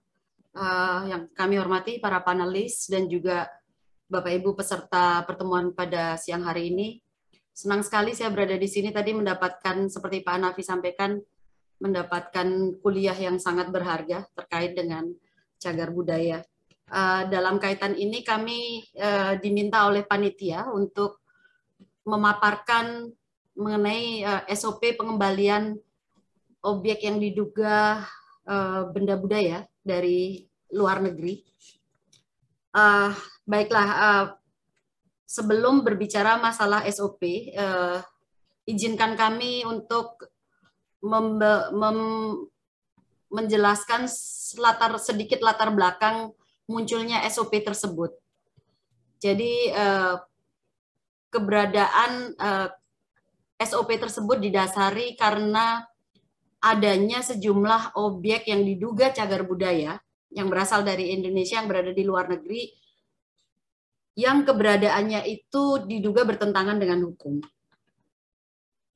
Nah, ini tadi sebenarnya sudah banyak disampaikan oleh Dr. Titi. Kami hanya beberapa yang kami cantumkan di sini, seperti patung Larantuka yang berada di National Gallery Canberra, Australia, kemudian yang prasasti Sanguran, kemudian juga artefak tengkorak dari suku Dayak dan suku Asmat, kemudian juga yang ada di Australia, kemudian lukisan Dewi Maria yang berada di Wisma Jesuit di Nijmegen, Belanda, kemudian juga ada keris Diponegoro yang sudah dikembalikan oleh pemerintah Belanda, juga di Museum Delft yang sudah dikembalikan sekitar 1.500-an benda budaya kita. Juga ada artefak Borobudur di Amerika yang sudah dikembalikan juga, yang sebelumnya diselundupkan ke Amerika, serta dalam hal ini yang menjadi diskusi kita pada pagi hari ini yaitu prasasti Pucangan yang berada di India, di Kolkata. Nah, berbicara masalah pengembalian cagar budaya terkait yang berada di luar negeri secara tidak dalam konteks yang seharusnya, kita melihat sebenarnya terdapat dua pengaturan internasional yang mengatur mengenai hal ini, yaitu Konvensi UNESCO tahun 1970 yang mana dalam konvensi ini lebih berorientasi G2G. Dalam hal ini sudah terdapat 141 negara pihak berdasarkan catatan kami dari website UNESCO, sudah terdapat 141 negara pihak. Di samping konvensi UNESCO tahun 1970 mengenai means of prohibiting and preventing the illicit import, export, dan transfer of ownership of cultural property, terdapat juga satu konvensi yang merupakan suplementari dari konvensi UNESCO, yaitu konvensi UNIDROA, Convention on Stolen and Illegal Exported Cultural Object tahun 1995. Nah, di dalam konvensi UNIDROA ini juga diatur juga pelibatan sektor privat. Di dalam konvensi UNIDROA ini lebih sedikit negara yang sudah meratifikasi, yang sudah menjadi pihak, baru tercatat 51 negara yang menjadi pihak. Sayangnya, sebentar, ini tadi yang sudah kami sampaikan bahwa di dalam UNESCO 1970 lebih kepada konvensi internasional yang memfokuskan pada upaya pencegahan dan pelarangan pengalih tanganan benda budaya secara bertentangan dengan hukum. Sementara di UNIDROA fokus kepada pengembalian benda budaya yang dialih tangankan secara bertentangan dengan hukum. Nah, tadi sudah saya sampaikan juga bahwa pada UNESCO 1970 kerangka kerjasamanya lebih banyak kepada G2G, sementara kalau di dalam UNIDROA mereka juga mendorong keterlibatan pihak privat atau individu. Nah, di dua konvensi ini sama-sama membuka ruang pemberian kompensasi bagi pihak-pihak yang memiliki benda budaya yang dialih tangankan secara bertentangan dengan hukum. Namun ada syaratnya, dengan ada bahwa mereka mendapatkan benda budaya itu tanpa sepengetahuan bahwa itu merupakan benda budaya yang secara tidak sah dikeluarkan dari originnya, dari lokasi originnya, secara bertentangan dengan hukum. Jadi mereka tidak mengetahui bahwa benda budaya yang mereka ada dalam posesi mereka itu merupakan benda yang sebenarnya dialihkan secara bertentangan dengan hukum. Nah, hal ini memang harus ada pembuktian.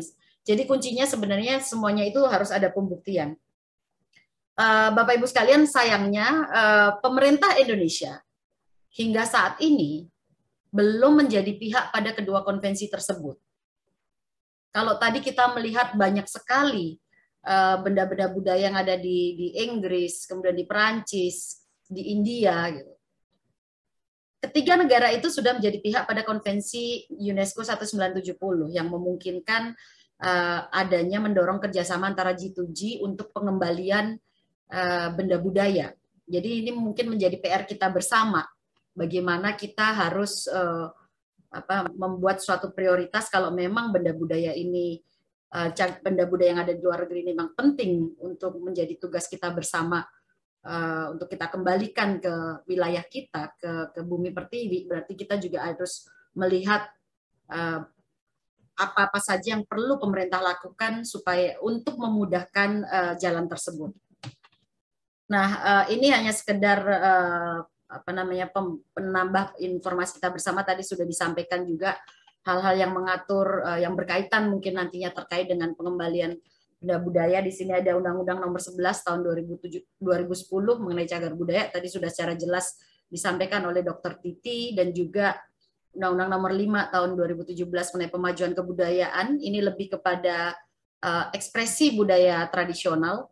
Kemudian juga Undang-Undang 17 tahun 2006 yang merubah Undang-Undang mengenai kepabeanan tahun 95, dan juga tentunya KUHP yang perlu kita rujuk juga sekiranya memang nanti bisa dibuktikan adanya tindak pelanggaran dari keberadaan benda budaya tersebut di luar negeri.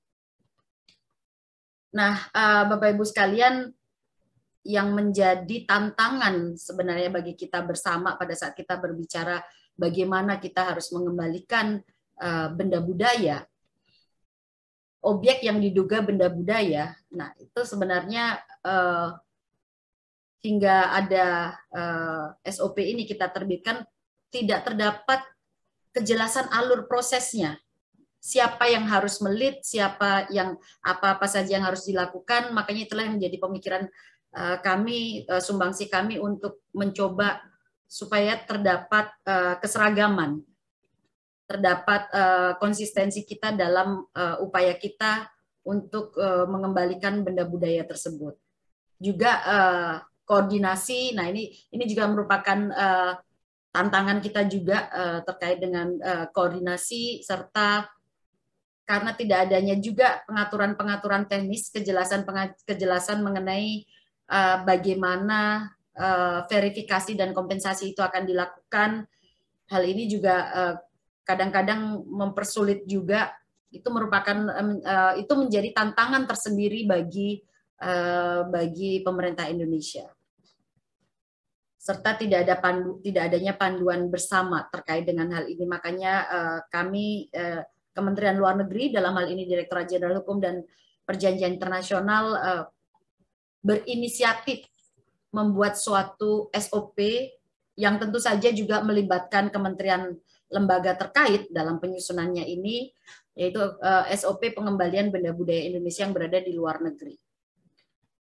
SOP ini dimaksudkan untuk menjadi panduan bersama bagi pemangku kepentingan di Indonesia dalam hal penanganan kasus-kasus yang terkait dengan objek yang diduga cagar budaya di luar negeri, terkait dengan pengembalian benda budaya Indonesia yang berada di luar negeri.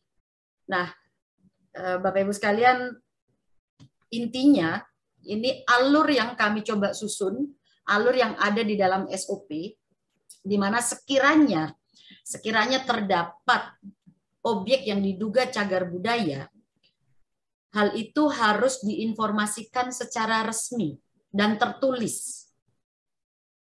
Kemana informasi tersebut diberikan? Kalau dalam hal ini KBRI New Delhi, kemana informasi tersebut diberikan? Informasi tersebut diteruskan, dilaporkan kepada Kemenlu, dalam hal ini Direktorat Jenderal Regional terkait.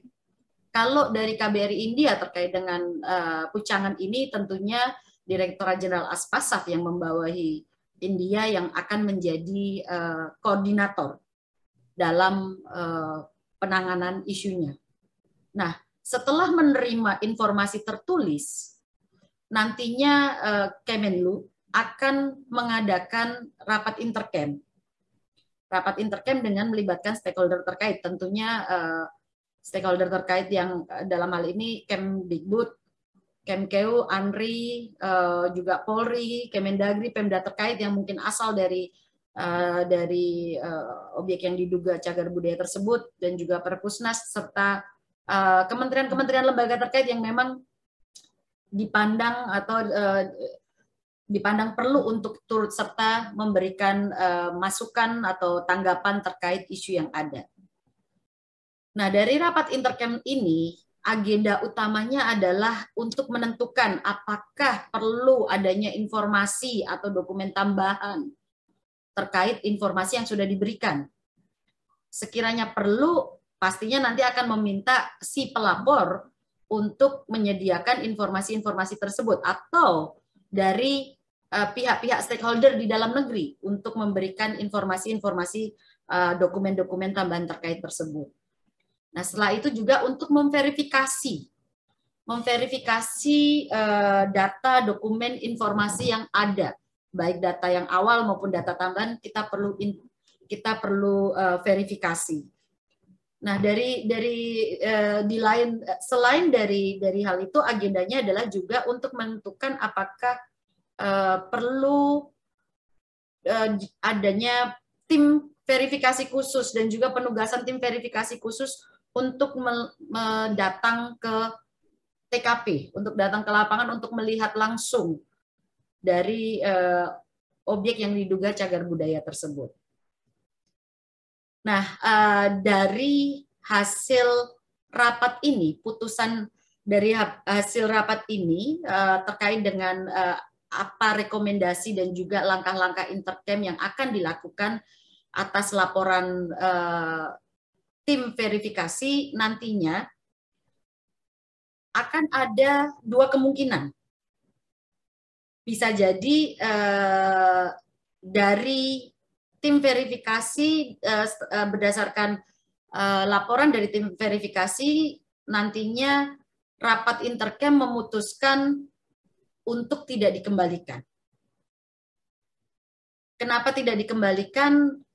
Karena bisa jadi berbagai alasan, yang karena tadi ada keterkaitan dengan kompensasi dan sebagainya, atau mungkin barang benda budaya tersebut yang diduga benda budaya tersebut sudah diperlakukan atau di-treat dengan bagus, dan juga mungkin terkait dengan biaya berbagai aspek di sini yang perlu dipertimbangkan sekiranya memang diputuskan untuk tidak dikembalikan. Nah, sekiranya tidak dikembalikan, Kemenlu dalam hal ini akan menyampaikan keputusan rapat intercam kepada pemberi informasi atau kepada pihak yang memiliki atau menguasai benda budaya tersebut. Tentu saja melalui perwakilan kita di luar negeri. Di samping itu juga rapat akan memutuskan perlu tidaknya untuk menerbitkan dokumen keterangan terkait dengan benda budaya tersebut. Nah, Bapak Ibu sekalian, kalau ternyata berdasarkan laporan tim verifikasi Pemri memutuskan untuk dikembalikan, nah ini masih ada beberapa langkah-langkah yang juga harus dibahas bersama, diputuskan bersama. Sekiranya nanti perlu untuk dikembalikan, perlu diputuskan bagaimana untuk proses pengiriman dan pembiayaan, kemudian juga PIC pengembalian, bagaimana teknisnya, clearance, kemudian siapa yang nantinya akan mengelola, siapa yang nantinya akan menjadi caretaker terhadap benda budaya tersebut. Kemudian juga menentukan di mana nanti akan disimpan, dan juga terkait dengan kompensasi sekiranya diperlukan pembentukan tim kompensasi, dan juga bisa juga membahas terkait dengan sekiranya ada unsur-unsur pidana pada saat barang tersebut keluar dari wilayah Indonesia. Nah, sekiranya nanti memang tim kompensasi ini diperlukan, nanti akan dibentuk tim kompensasi khusus yang nantinya akan memutuskan apa bentuk kompensasinya, jumlah, terkait juga siapa yang akan menerima, dan hal-hal terkait lainnya.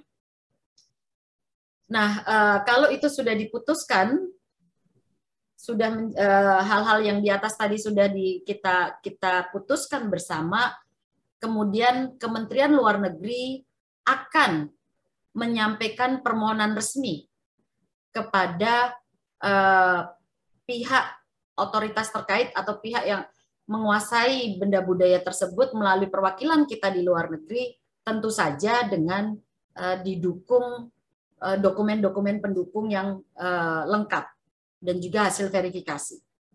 Nah, itulah Bapak Ibu sekalian SOP yang sudah kita susun, kita sampaikan. Tentu saja ini mungkin juga nanti sekiranya dalam pelaksanaannya masih bisa juga dikembangkan lagi, atau kalau memang Kemendikbud dalam hal ini perlu untuk membuat suatu peraturan perundang-undangan mungkin yang untuk memperkuat, nah itu mungkin juga akan lebih baik gitu. Tapi sebagai tambahan Bapak Ibu sekalian, ini terkait dengan dokumentasi asli dari benda budaya yang dikembalikan maupun tidak dikembalikan, itu disimpan sebagai arsip vital di Kementerian Luar Negeri, di kementerian atau lembaga yang bertanggung jawab atas benda budaya tersebut. Dalam hal ini tentu saja Kemendikbudristek. Namun demikian, salinan dokumentasi juga perlu juga disampaikan kepada ANRI untuk menjadi bagian dari memori kolektif bangsa. Nah, demikian Pak Hanafi, mungkin nanti kita bisa memperdalam di dalam tanya jawab. Terima kasih. Terima kasih atas paparannya, Budir. Jadi Budir sudah menjelaskan mengenai SOP yang cukup detail tadi, jadi itu bisa menjadi pegangan ke depan nanti kita dalam, kalau seandainya memang kita nantinya akan berniat untuk melakukan repatriasi atas prasasti Pujangan ini. Satu poin yang menarik buat saya justru di depan tadi ada tim verifikasi. Nah, semoga saja nanti yang Bapak Ibu narsum di sini ya yang akan menjadi tim verifikasi ke sini, nggak usah cari orang lain lagi. Itu sesi paparan dari 3 narasumber sudah kita dengarkan semua dan semuanya sesuai dengan harapan kami tentunya. Untuk selanjutnya kita akan masuk ke sesi mungkin klarifikasi atau tanya jawab. Saya kira dari teman-teman di sini sudah mengcompile entah itu pertanyaan atau mungkin masukan dari peserta di chat box. Tapi sebelumnya kalau masuk ke situ sebelumnya saya sendiri yang mau klarifikasi ini tadi untuk SOP kita sudah mendengarkan, tapi tadi dari Bu Dr. Titi menyebutkan mengenai penetapan untuk dari benda warisan budaya menjadi benda cagar budaya. Untuk penetapan ini apakah mungkin bisa dijelaskan sedikit Bu prosesnya, Bu Dokter, atau mungkin bisa kita dapat di mana gitu supaya kita bisa menjadi terinfokan. Penetapan ini gimana sebenarnya gitu Bu? Baiklah, kalau saya pikir itu kalau yang biasanya yang ditetapkan sebagai benda cagar budaya itu ada di wilayah yang selama ini ya ada di wilayah Indonesia. Jadi biasanya ada pelaporan mengenai benda yang diduga cagar budaya, jadi bukan cagar budaya tapi diduga yang OYCB tadi. Nah nanti ada biasanya kalau misalnya benda itu ada di daerah itu cukup ditetapkan oleh wali kota. Tapi kalau lebih tinggi lagi tingkatannya itu ada di gubernur yang menetapkannya atau menteri gitu. Jadi seperti Candi Prambanan, Candi Borobudur itu udah yang nasional itu yang menetapkannya adalah menteri atau gubernur. Nah, mengenai hal ini di masing-masing provinsi selama ini memang dihimbau ya, di masing-masing daerah itu dihimbau ada tim ahli cagar budaya. Jadi mereka lah yang berhak menetapkan untuk benda itu menjadi cagar budaya atau tidak. Kemudian jadi setelah ada pelaporan ditetapkan oleh tim ahli cagar budaya. Dulu Profesor Agus mungkin salah satunya adalah tim ahli cagar budaya. Dan ada yang nasional, yang ada daerah. Nah ini kemudian ditetapkanlah oleh yang tadi saya katakan oleh gubernur, menteri atau wali kota. Jadi seperti itu Pak prosesnya. Jadi selama ini karena harus kembali dulu ke Indonesia dulu barangnya. Tapi mohon izin, kalau misalnya kita mau memulangkan, berarti kan itu kan bukan harus jadi cagar budaya dulu ya, Bu? Tidak usah. Tidak usah. Benda yang juga cagar budaya juga bisa benda warisan budaya yang dianggap penting ya untuk dikembalikan. Oke. Sebetulnya ada beberapa benda juga yang mungkin karena bandanya jenisnya banyak seperti wayang. Kalau misalnya di Indonesia kita udah cukup banyak, itu tidak dikembalikan, tidak apa-apa seperti itu. Jadi tidak semua harus jadi cagar budaya. Oke. Jadi intinya kalau kita mau mulai proses ini misalnya tadi tidak perlu ada penetapan dulu, penetapannya nanti aja nggak masalah. Ya. Jadi seperti ini saja Pak, negara Kertagama itu dikembalikan pada tahun 2013, negara Kertagama 1970, tapi kemudian ditetapkan oleh UNESCO kan 2013 dan baru ditetapkan sebagai CB itu tahun 2014. Jadi itu belakangan sekali ditetapkan menjadi CB-nya. Jadi memang tidak semua benda-benda seperti yang dari Delft kemarin 1.500 benda warisan budaya yang dikembalikan ke Indonesia itu tanpa penetapan lebih dahulu Pak. Demikian juga dengan benda-benda yang telah dikembalikan seperti kerisnya di Penogoro, tombak dan tongkatnya juga tidak harus melalui penetapan dulu, tapi dikembalikan dulu baru ditetapkan. Begitu. Ibu Dokter, mungkin saya ke Prof. Aris. Prof, itu tadi kalau enggak ini seandainya nanti berarti barangnya sudah ada di sini. Terus kemudian sudah ada di sini, sudah ada di sana, sudah ada di Indonesia. Kemudian kan berarti ditetapkan cagar budaya itu penetapannya oleh siapa ya, Bro? Iya, terima kasih. Ini cuma out of curiosity aja karena tadi disebutkan kan di daerah-daerah kalau yang dari luar negeri. Iya, saya kebetulan jadi tim ahli cagar budaya nasional ya. Penetapan itu dilakukan secara nasional. Tentu saja ditetapkan oleh tim ahli cagar budaya nasional. Itu yang merupakan tim yang berwenang untuk menetapkan itu. Dan prasasti itu kan unikum, cuma satu-satunya. Jadi walaupun sekarang belum ditetapkan, usaha untuk mengembalikan tetap berlangsung semestinya karena unikum. Nggak ada, misalnya kalau dalam produk banyak sih kita harus pikir-pikir dulu ya, pilih dulu mana yang asli, mana yang enggak gitu. Prasasti Pucangan kan cuma satu. Jadi gampang nanti setelah kembali baru ditetapkan. Masih banyak sebenarnya prasasti kita yang ada di wilayah kita sendiri yang juga belum sempat ditetapkan sebagai benda cagar budaya karena memang harus melalui kajian terlebih dahulu. Nah, kalau seumpamanya prasasti Pucangan ini kembali ke Indonesia, kajiannya sudah mulai dirintis hari ini. Jadi tinggal korek-korek kembali langsung ditetapkan oleh tim ahli cagar budaya nasional. Itu jawaban ringkasnya, Mas Hanafi. Baik, terima kasih, Prof. Itu kayaknya klarifikasi dari saya sementara seperti itu. Jadi Bu Diresti, nggak usah cagar budaya ya Bu untuk memulangkan itu, cukup yang diduga sebagai cagar budaya sudah bisa masuk ke SOP itu ya? Sudah. Memang kan di SOP yang benda yang diduga cagar budaya, kita selalu bilang tidak pernah kita bilang benda cagar budaya karena kita belum tahu, masih perlu verifikasi. Tadi saya makanya, juga lihat, tapi saya kira salah tulis gitu, kurang cagarnya gitu, enggak ya?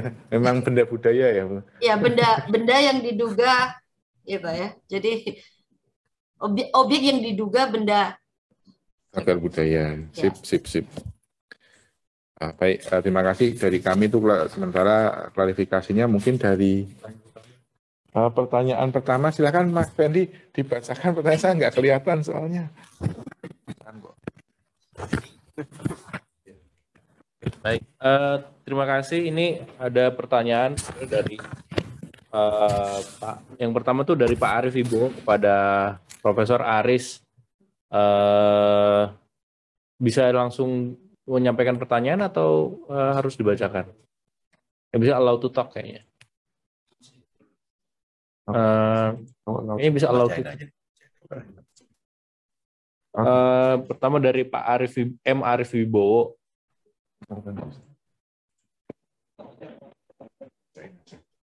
Oke, pertanyaannya ini satu kepada Profesor Aris dari Prasasti Pucangan, apakah kita bisa mengetahui kenapa Pusindok sebagai keturunan Mendang mendirikan Wangsa baru dalam kurung Isyana? Yang kedua, apakah Prasasti Pucangan menjelaskan siapa Raja Wurawari? Apa betul dia disokong Kerajaan Sriwijaya sebagaimana dugaan sebagian sejarawan saat ini? Itu pertanyaan pertamanya Bapak Prof. Aris. Mau langsung dijawab atau bagaimana, Prof? Langsung dijawab saja, Pak, Oke. supaya saya nggak lupa. Gitu. Baik, saya jawab. Yang pertama itu tentang mengapa Pusindok seakan-akan membuat dinasti baru Isana Wangsa. Sebenarnya kalau kita pelajari dengan baik, Isana Wangsa itu sebenarnya sinonim saja dengan Sailendra Wangsa. Karena Isana itu adalah nama lain Dewa Siwa sebagai penguasa gunung. Dan Sailendra Wangsa yang berkuasa di Jawa Tengah itu, masa Mataram kuno itu, memang dia dihubungkan dengan penguasa gunung. Tapi mengapa lalu Pusindok seakan-akan tidak mau lagi memakai nama Sailendra Wangsa?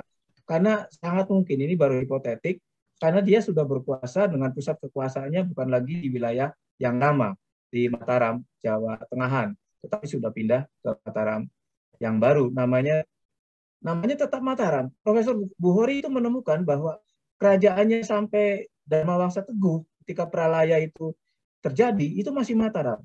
Cuma namanya memang pastinya sudah disebut Isana Wangsa karena mungkin menempati lokasi geografis yang baru di Jawa Timur.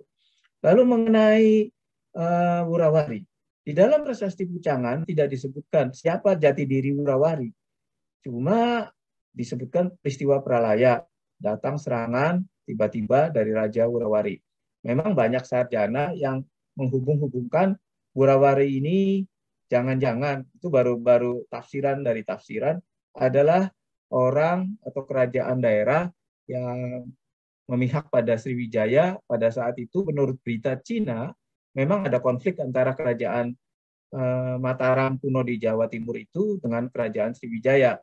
Jadi tafsiran itu timbul karena memperhatikan utusan-utusan yang datang ke Cina. Pada tahun-tahun ini yang datang dari Sriwijaya, pada tahun-tahun ini yang datang dari Jawa, begitu. Jadi ada apa? Malah kelihatan ada berita bahwa utusan-utusan dari Sriwijaya itu tidak sampai karena dihalangi oleh armada Jawa. Itu kemudian terjadi tafsiran dari berita Cina itu adanya konflik antara Jawa dan Sriwijaya, antara Mataram dan Sriwijaya.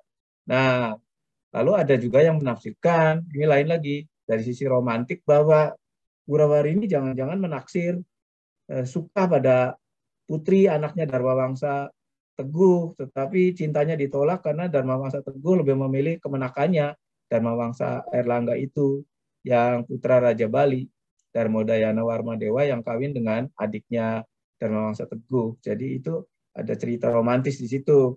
Jadi masih banyak tafsiran tentang hal itu. Nah, tekanannya pada mengapa banyak sarjana yang menyatakan bahwa ada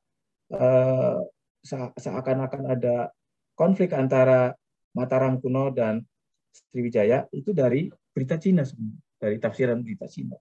Sepenuhnya dari berita-berita yang dicatat orang Cina, kemudian para sarjana, Profesor Buhori, Pak Bambang Sumadjo, dan Pak Dekas Paris juga menyatakan itu dari berita Cina.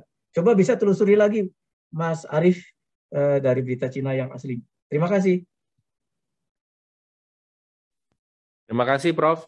Ini berikutnya ada pertanyaan juga kepada Profesor dari saudara atau Bapak Imam Susanto dari Brebes. Pertanyaannya, selain prasasti Pucangan yang sedang diusahakan bisa kembali ke Indonesia, satu, apakah masih ada benda bersejarah lainnya yang masih berkaitan dengan prasasti Pucangan yang masih berada di luar negeri? Yang kedua, bagaimana solusi terbaik yang bisa dilakukan oleh pemerintah terkait dengan kepemilikan benda bersejarah yang berada di tangan kolektor, baik yang berada di dalam maupun di luar negeri, yang mungkin bisa mengungkap sisi lain sejarah Indonesia. Terima kasih, Prof, atas penjelasannya. Silakan, Prof. Ya, terima kasih. Saya hanya menjawab pertanyaan pertama saja. Pertanyaan kedua itu pasti yang menjawab dengan baik adalah Ibu Hesti atau Ibu Titi ya, karena itu berkenaan dengan pembicaraan mereka tadi. Sekarang saya menjawab pertanyaan pertama, adakah artefak lain yang sangat mungkin berasal dari masa Airlangga atau masa Mataram kuno di Jawa Timur itu yang masih berada di luar negeri? Kemungkinan besar ada, tetapi kita tidak bisa melacak. Selain yang otentik, ya, beritanya hitam di atas putih, ya prasasti Sangguran dan prasasti Pucangan itu, Batu Kalkuta itu. Mungkin ada benda bergerak, movable artifact, dan juga berada di luar negeri, yang kita juga tidak tahu. Kadang-kadang kalau kita baca di Google aja, ini ada keris dari zaman Airlangga, ini ada arca dari zaman Airlangga disimpan oleh kolektor di Amerika Selatan malah begitu. Ya itu kita belum bisa memverifikasi apakah itu asli atau bukan atau dari zaman mana, karena itu kan baru berita-berita yang berada di tataran Google dan atau di YouTube. Jadi belum bisa dipastikan. Yang pasti sih memang Pucangan dan Sangguran dan juga prasasti-prasasti tadi yang disebutkan oleh Bu Titi itu disimpan di berbagai negara di luar negeri. Itu yang pasti otentik. Beritanya itu ada. Nah, yang movable artifact yang kayak arca kecil-kecil yang nggak tahu, kita belum bisa dilacak lagi. Pertanyaan kedua dan ketiga saya silahkan ke Ibu Titi dan Ibu Hesti, silahkan. Oh, baik. Bu Titi, apakah Bu Titi terlebih dahulu atau bagaimana nih? Ya boleh, saya dulu saja ya, Mbak. Silakan. Mungkin jadi nanti digabungin sama Mbak Hesti.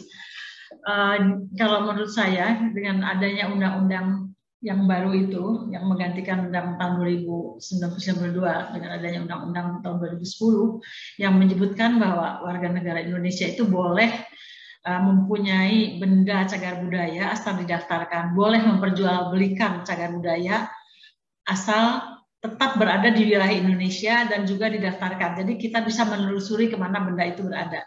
Itu mungkin kalau saya tidak salah ya Mbak ini. Jadi saya pikir kalau yang di kolektor yang itu tidak menjadi masalah selama dia simpan dengan baik dan didaftarkan kepada instansi yang berwenang.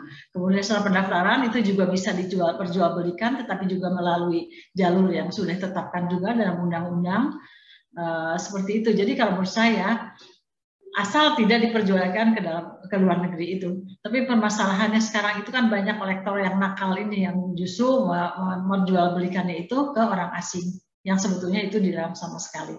Itu mungkin penjelasan dari saya.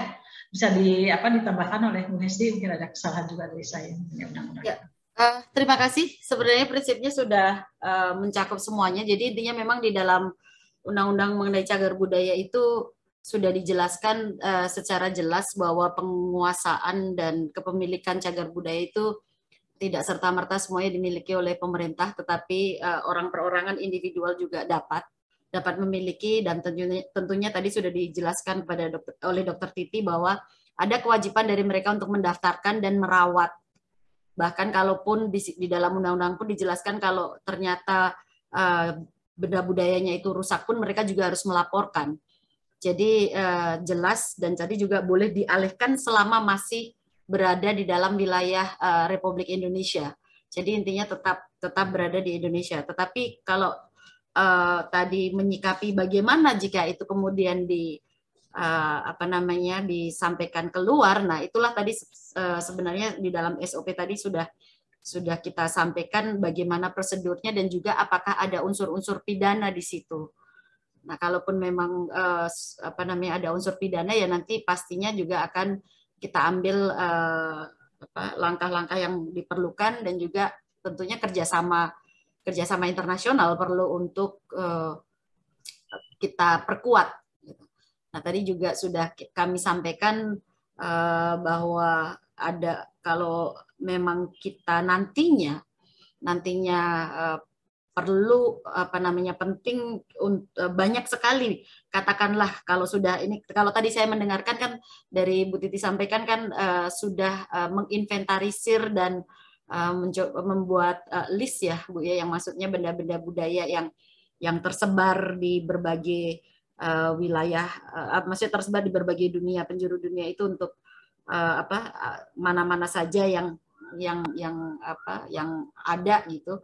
Nah, kalau memang kita pandang itu merupakan prioritas untuk mengembalikan, tentu saja pemerintah akan mengambil langkah-langkah yang diperlukan melalui jalur diplomasi, baik jalur diplomasi maupun melalui perjanjian-perjanjian bilateral ataupun juga melalui instrumen-instrumen internasional yang ada, penguatan juga penguatan peraturan perundang-undangan yang ada. Memang seperti yang tadi kami sampaikan, ini merupakan PR kita bersama, baik pemerintah bersama-sama dengan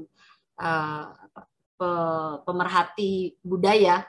Ini merupakan PR kita bersama untuk mencari jalan yang terbaik untuk menyelamatkan warisan budaya Indonesia. Mungkin sementara cukup. Terima kasih. Baik, terima kasih.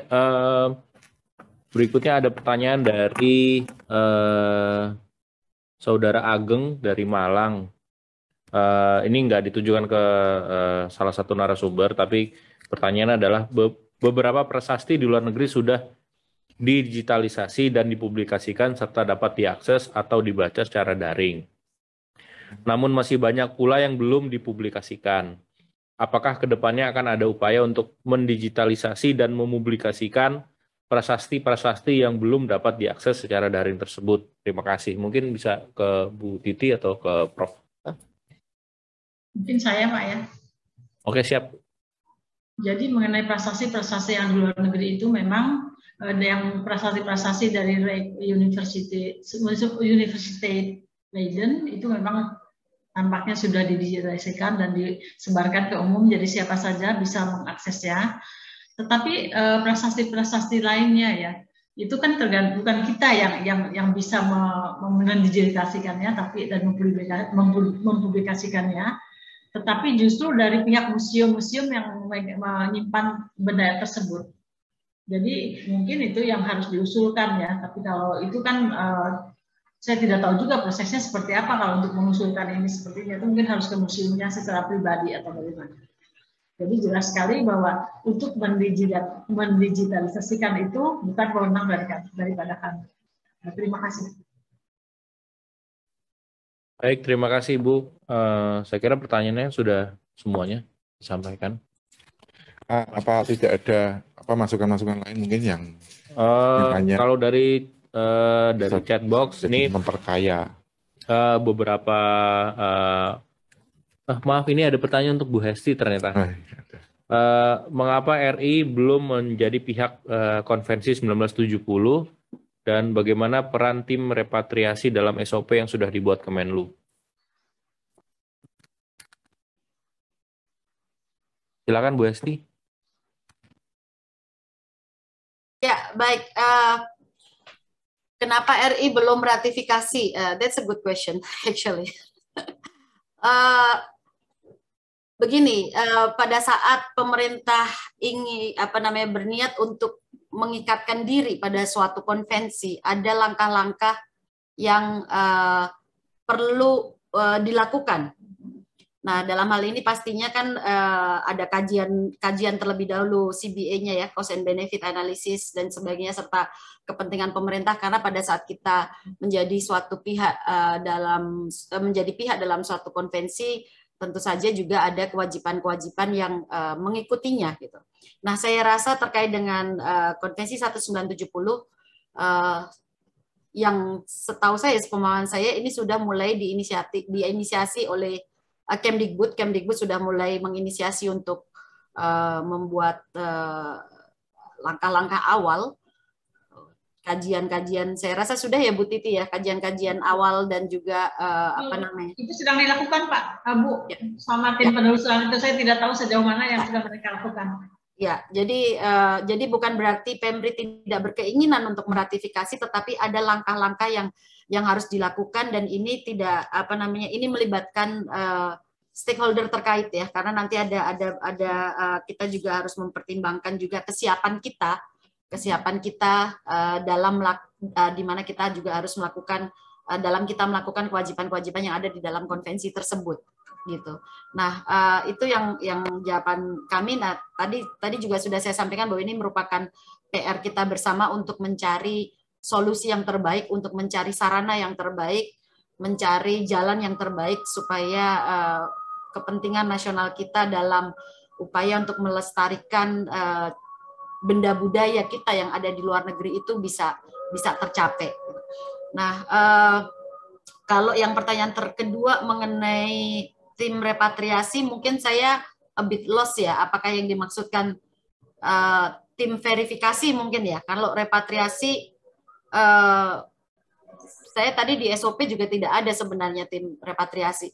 Mungkin lebih ke tim verifikasi ya. Tapi intinya adalah semua pihak, semua kementerian lembaga terkait, dan juga mungkin tidak hanya kementerian lembaga, tapi para expert, para ahli-ahli yang memang mungkin diperlukan dalam pembahasan rapat intercamp tersebut akan punya peran masing-masing dalam upaya kita untuk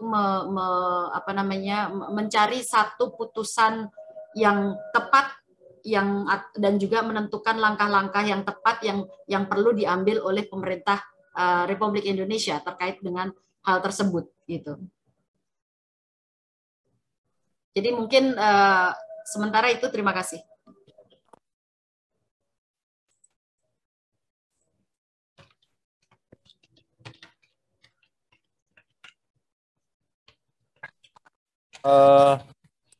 Baik.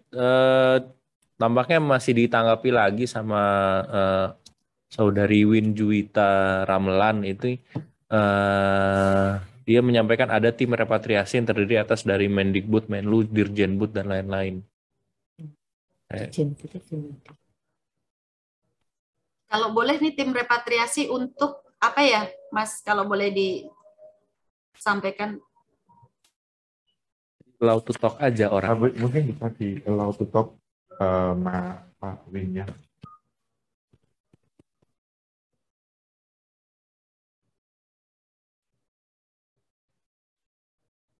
Win Juwita, ya. Ya, untuk Bu Win atau Pak Win bisa menyampaikan. Bu Win. Oh ya, silakan. Baik, terima kasih Bu Hesti. Ini satu pencerahan ya. Saya termasuk salah satu penyusun dari rancangan peraturan pemerintah tentang cagar budaya. Jadi mengenai ini, khusus mengenai tim repatriasi itu sudah dibentuk. Ada pada saat itu Kemendikbud tahun 2001 kalau nggak salah, tahun ini melalui Pak Dirjen itu sudah menyatakan membentuk 7 orang tim repatriasi untuk pengembalian warisan budaya yang ada di luar negeri. Kebendaan ya, warisan budaya bersifat kebendaan yang ada di luar negeri gitu. Nah, saya tidak melihat bahwa di dalam SOP itu menyebut itu, padahal tugasnya adalah melakukan kajian-kajian. Itu yang ingin saya tanyakan. Siap, baik. Ya. Baik Bu, kan kalau di dalam tim repatriasi berarti ini kan tim pengembalian ya Bu ya. Ya. Nah sebenarnya seperti tadi saya sampaikan ya, tim repatriasi ya yang di dalam tim intercamp tadi Bu. Jadi ya tim itulah, karena di situ kan pasti ada Kemlu, Kemdikbud, kan tidak mungkin Mendikbud, Menlu, dan Dirjenbud akan melakukan sendiri repatriasi kan ya Bu ya. Pasti kan akan di dalam satu SK ataupun apapun itu pasti dari pimpinan itu kan akan menugaskan tim teknisnya, tetapi memang pengambil kebijakan adalah yang ada di dalam tim tersebut. Makanya kan tadi di dalam SOP tadi kan tim dalam rapat intercamp yang dikoordinasikan oleh Kementerian Luar Negeri tadi kan memutuskan atau merekomendasikan langkah-langkah ataupun hal-hal yang memang menjadi posisi pemerintah Indonesia terkait dengan hal itu. Unsur-unsur di dalamnya pastinya adalah tim repatriasi tersebut. Sementara begitu Ibu, terima kasih. Terima kasih.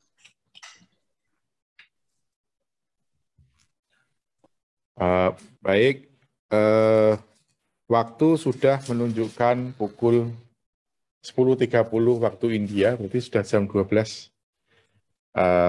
Tidak sopan rasanya kita kalau mau memperpanjang lebih jauh lagi, karena sudah jam 12, dan poin-poin semua sudah diperoleh. Tidak banyak pertanyaan, mungkin karena memang dari narasumber memang penjelasannya sudah sangat-sangat mencukupi. Sekilas dari diskusi ini diperoleh rekomendasi bahwa prasasti pujangan ini merupakan benda budaya yang bernilai tinggi dan penting untuk mendalami sejarah masa lalu Indonesia. Untuk itu sesuai dengan amanat Undang-Undang Cagar Budaya, di mana prasasti ini harus dilindungi. Dan karena posisinya di luar negeri ya untuk melindungi itu salah satunya untuk direpatriasi supaya dia bisa dirawat dan dipelajari lebih lanjut di Indonesia. Dan kemudian pemerintah dapat mulai memproses. Sebenarnya repatriasi ini berdasarkan SOP yang ada di Surat Edaran Menteri Luar Negeri. Untuk langkah awalnya berarti dari Direktorat Jenderal atau Direktorat Regional terkait di Kemenlu dapat menindaklanjuti laporan kami yang sebelumnya, nanti bisa disusuli dengan rekomendasi ini.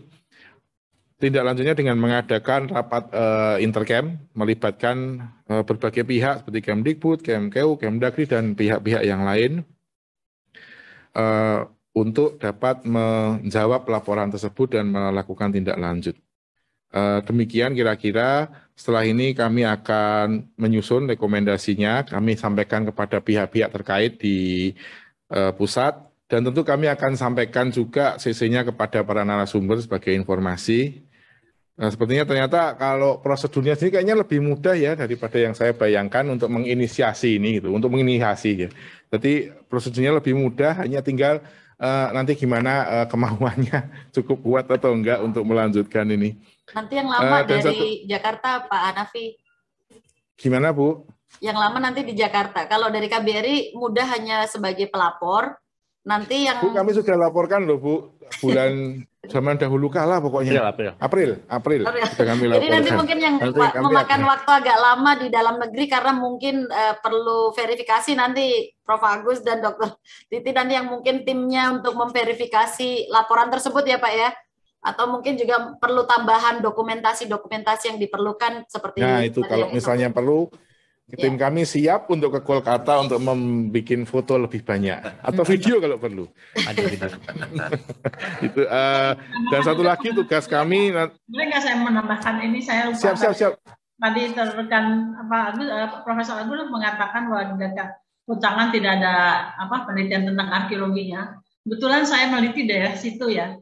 Di daerah Pucangan itu sendiri, desa Musikan dan sebagainya, Gua Made dan seterusnya, itu memang banyak sekali temuan-temuan dari masa Erlangga, Pak. Dan tidak jauh dari situ, perbatasan antara Jombang Lamongan itu ditemukan prasasti Pambatan. Di situ banyak juga ditemukan prasasti Erlangga. Jadi kalau melihat konteksnya, Pucangan itu memang penting sekali begitu. Itu hanya untuk menambah tambahan saja bahwa dari bukti arkeologis pun itu sangat menunjang ya prasasti Pucangan. Konteksnya. Di tempat ditemukannya itu saja sih Pak tambahan dari saya. Terima kasih. Baik, terima kasih Bu Dokter. Satu lagi tugas dari kami, jadi nanti ini bisa di save kan? Ini masih on? Oh, oke. Karena di sini gambarnya tiba-tiba hilang. Salah satu lagi tugas kami yaitu nanti ini rekaman ini bisa edit, dikemas ulang, dan nanti didokumentasikan untuk referensi ke depan. Kira-kira seperti itu. Kami mengucapkan terima kasih banyak sekali kepada para narasumber, kepada Prof. Aris, terima kasih Prof. Kepada Dr. Titi, kepada Budi Hesti, terima kasih. Juga kepada peserta yang sudah mengikuti acara ini dan kemudian juga menyampaikan pandangan-pandangan dan juga pertanyaan. Terima kasih banyak, demikian dari kami. Semoga kalau kita ketemu lagi nggak membahas ini lagi itu, yang dibahas yang lain lagi. Jadi ini sudah bisa berlanjut, jadi nggak dibahas-bahas lagi, kita bisa melangkah lebih jauh. Nanti kalau ketemu kita bahas yang lain lah, kira-kira begitu. Terima kasih semua narasumber. Terima kasih Pak Hanafi, Terima kasih Bu Dir, terima kasih Bu Titi. Terima kasih, selamat siang. Terima kasih. Assalamualaikum warahmatullahi wabarakatuh. Salam dari Jakarta.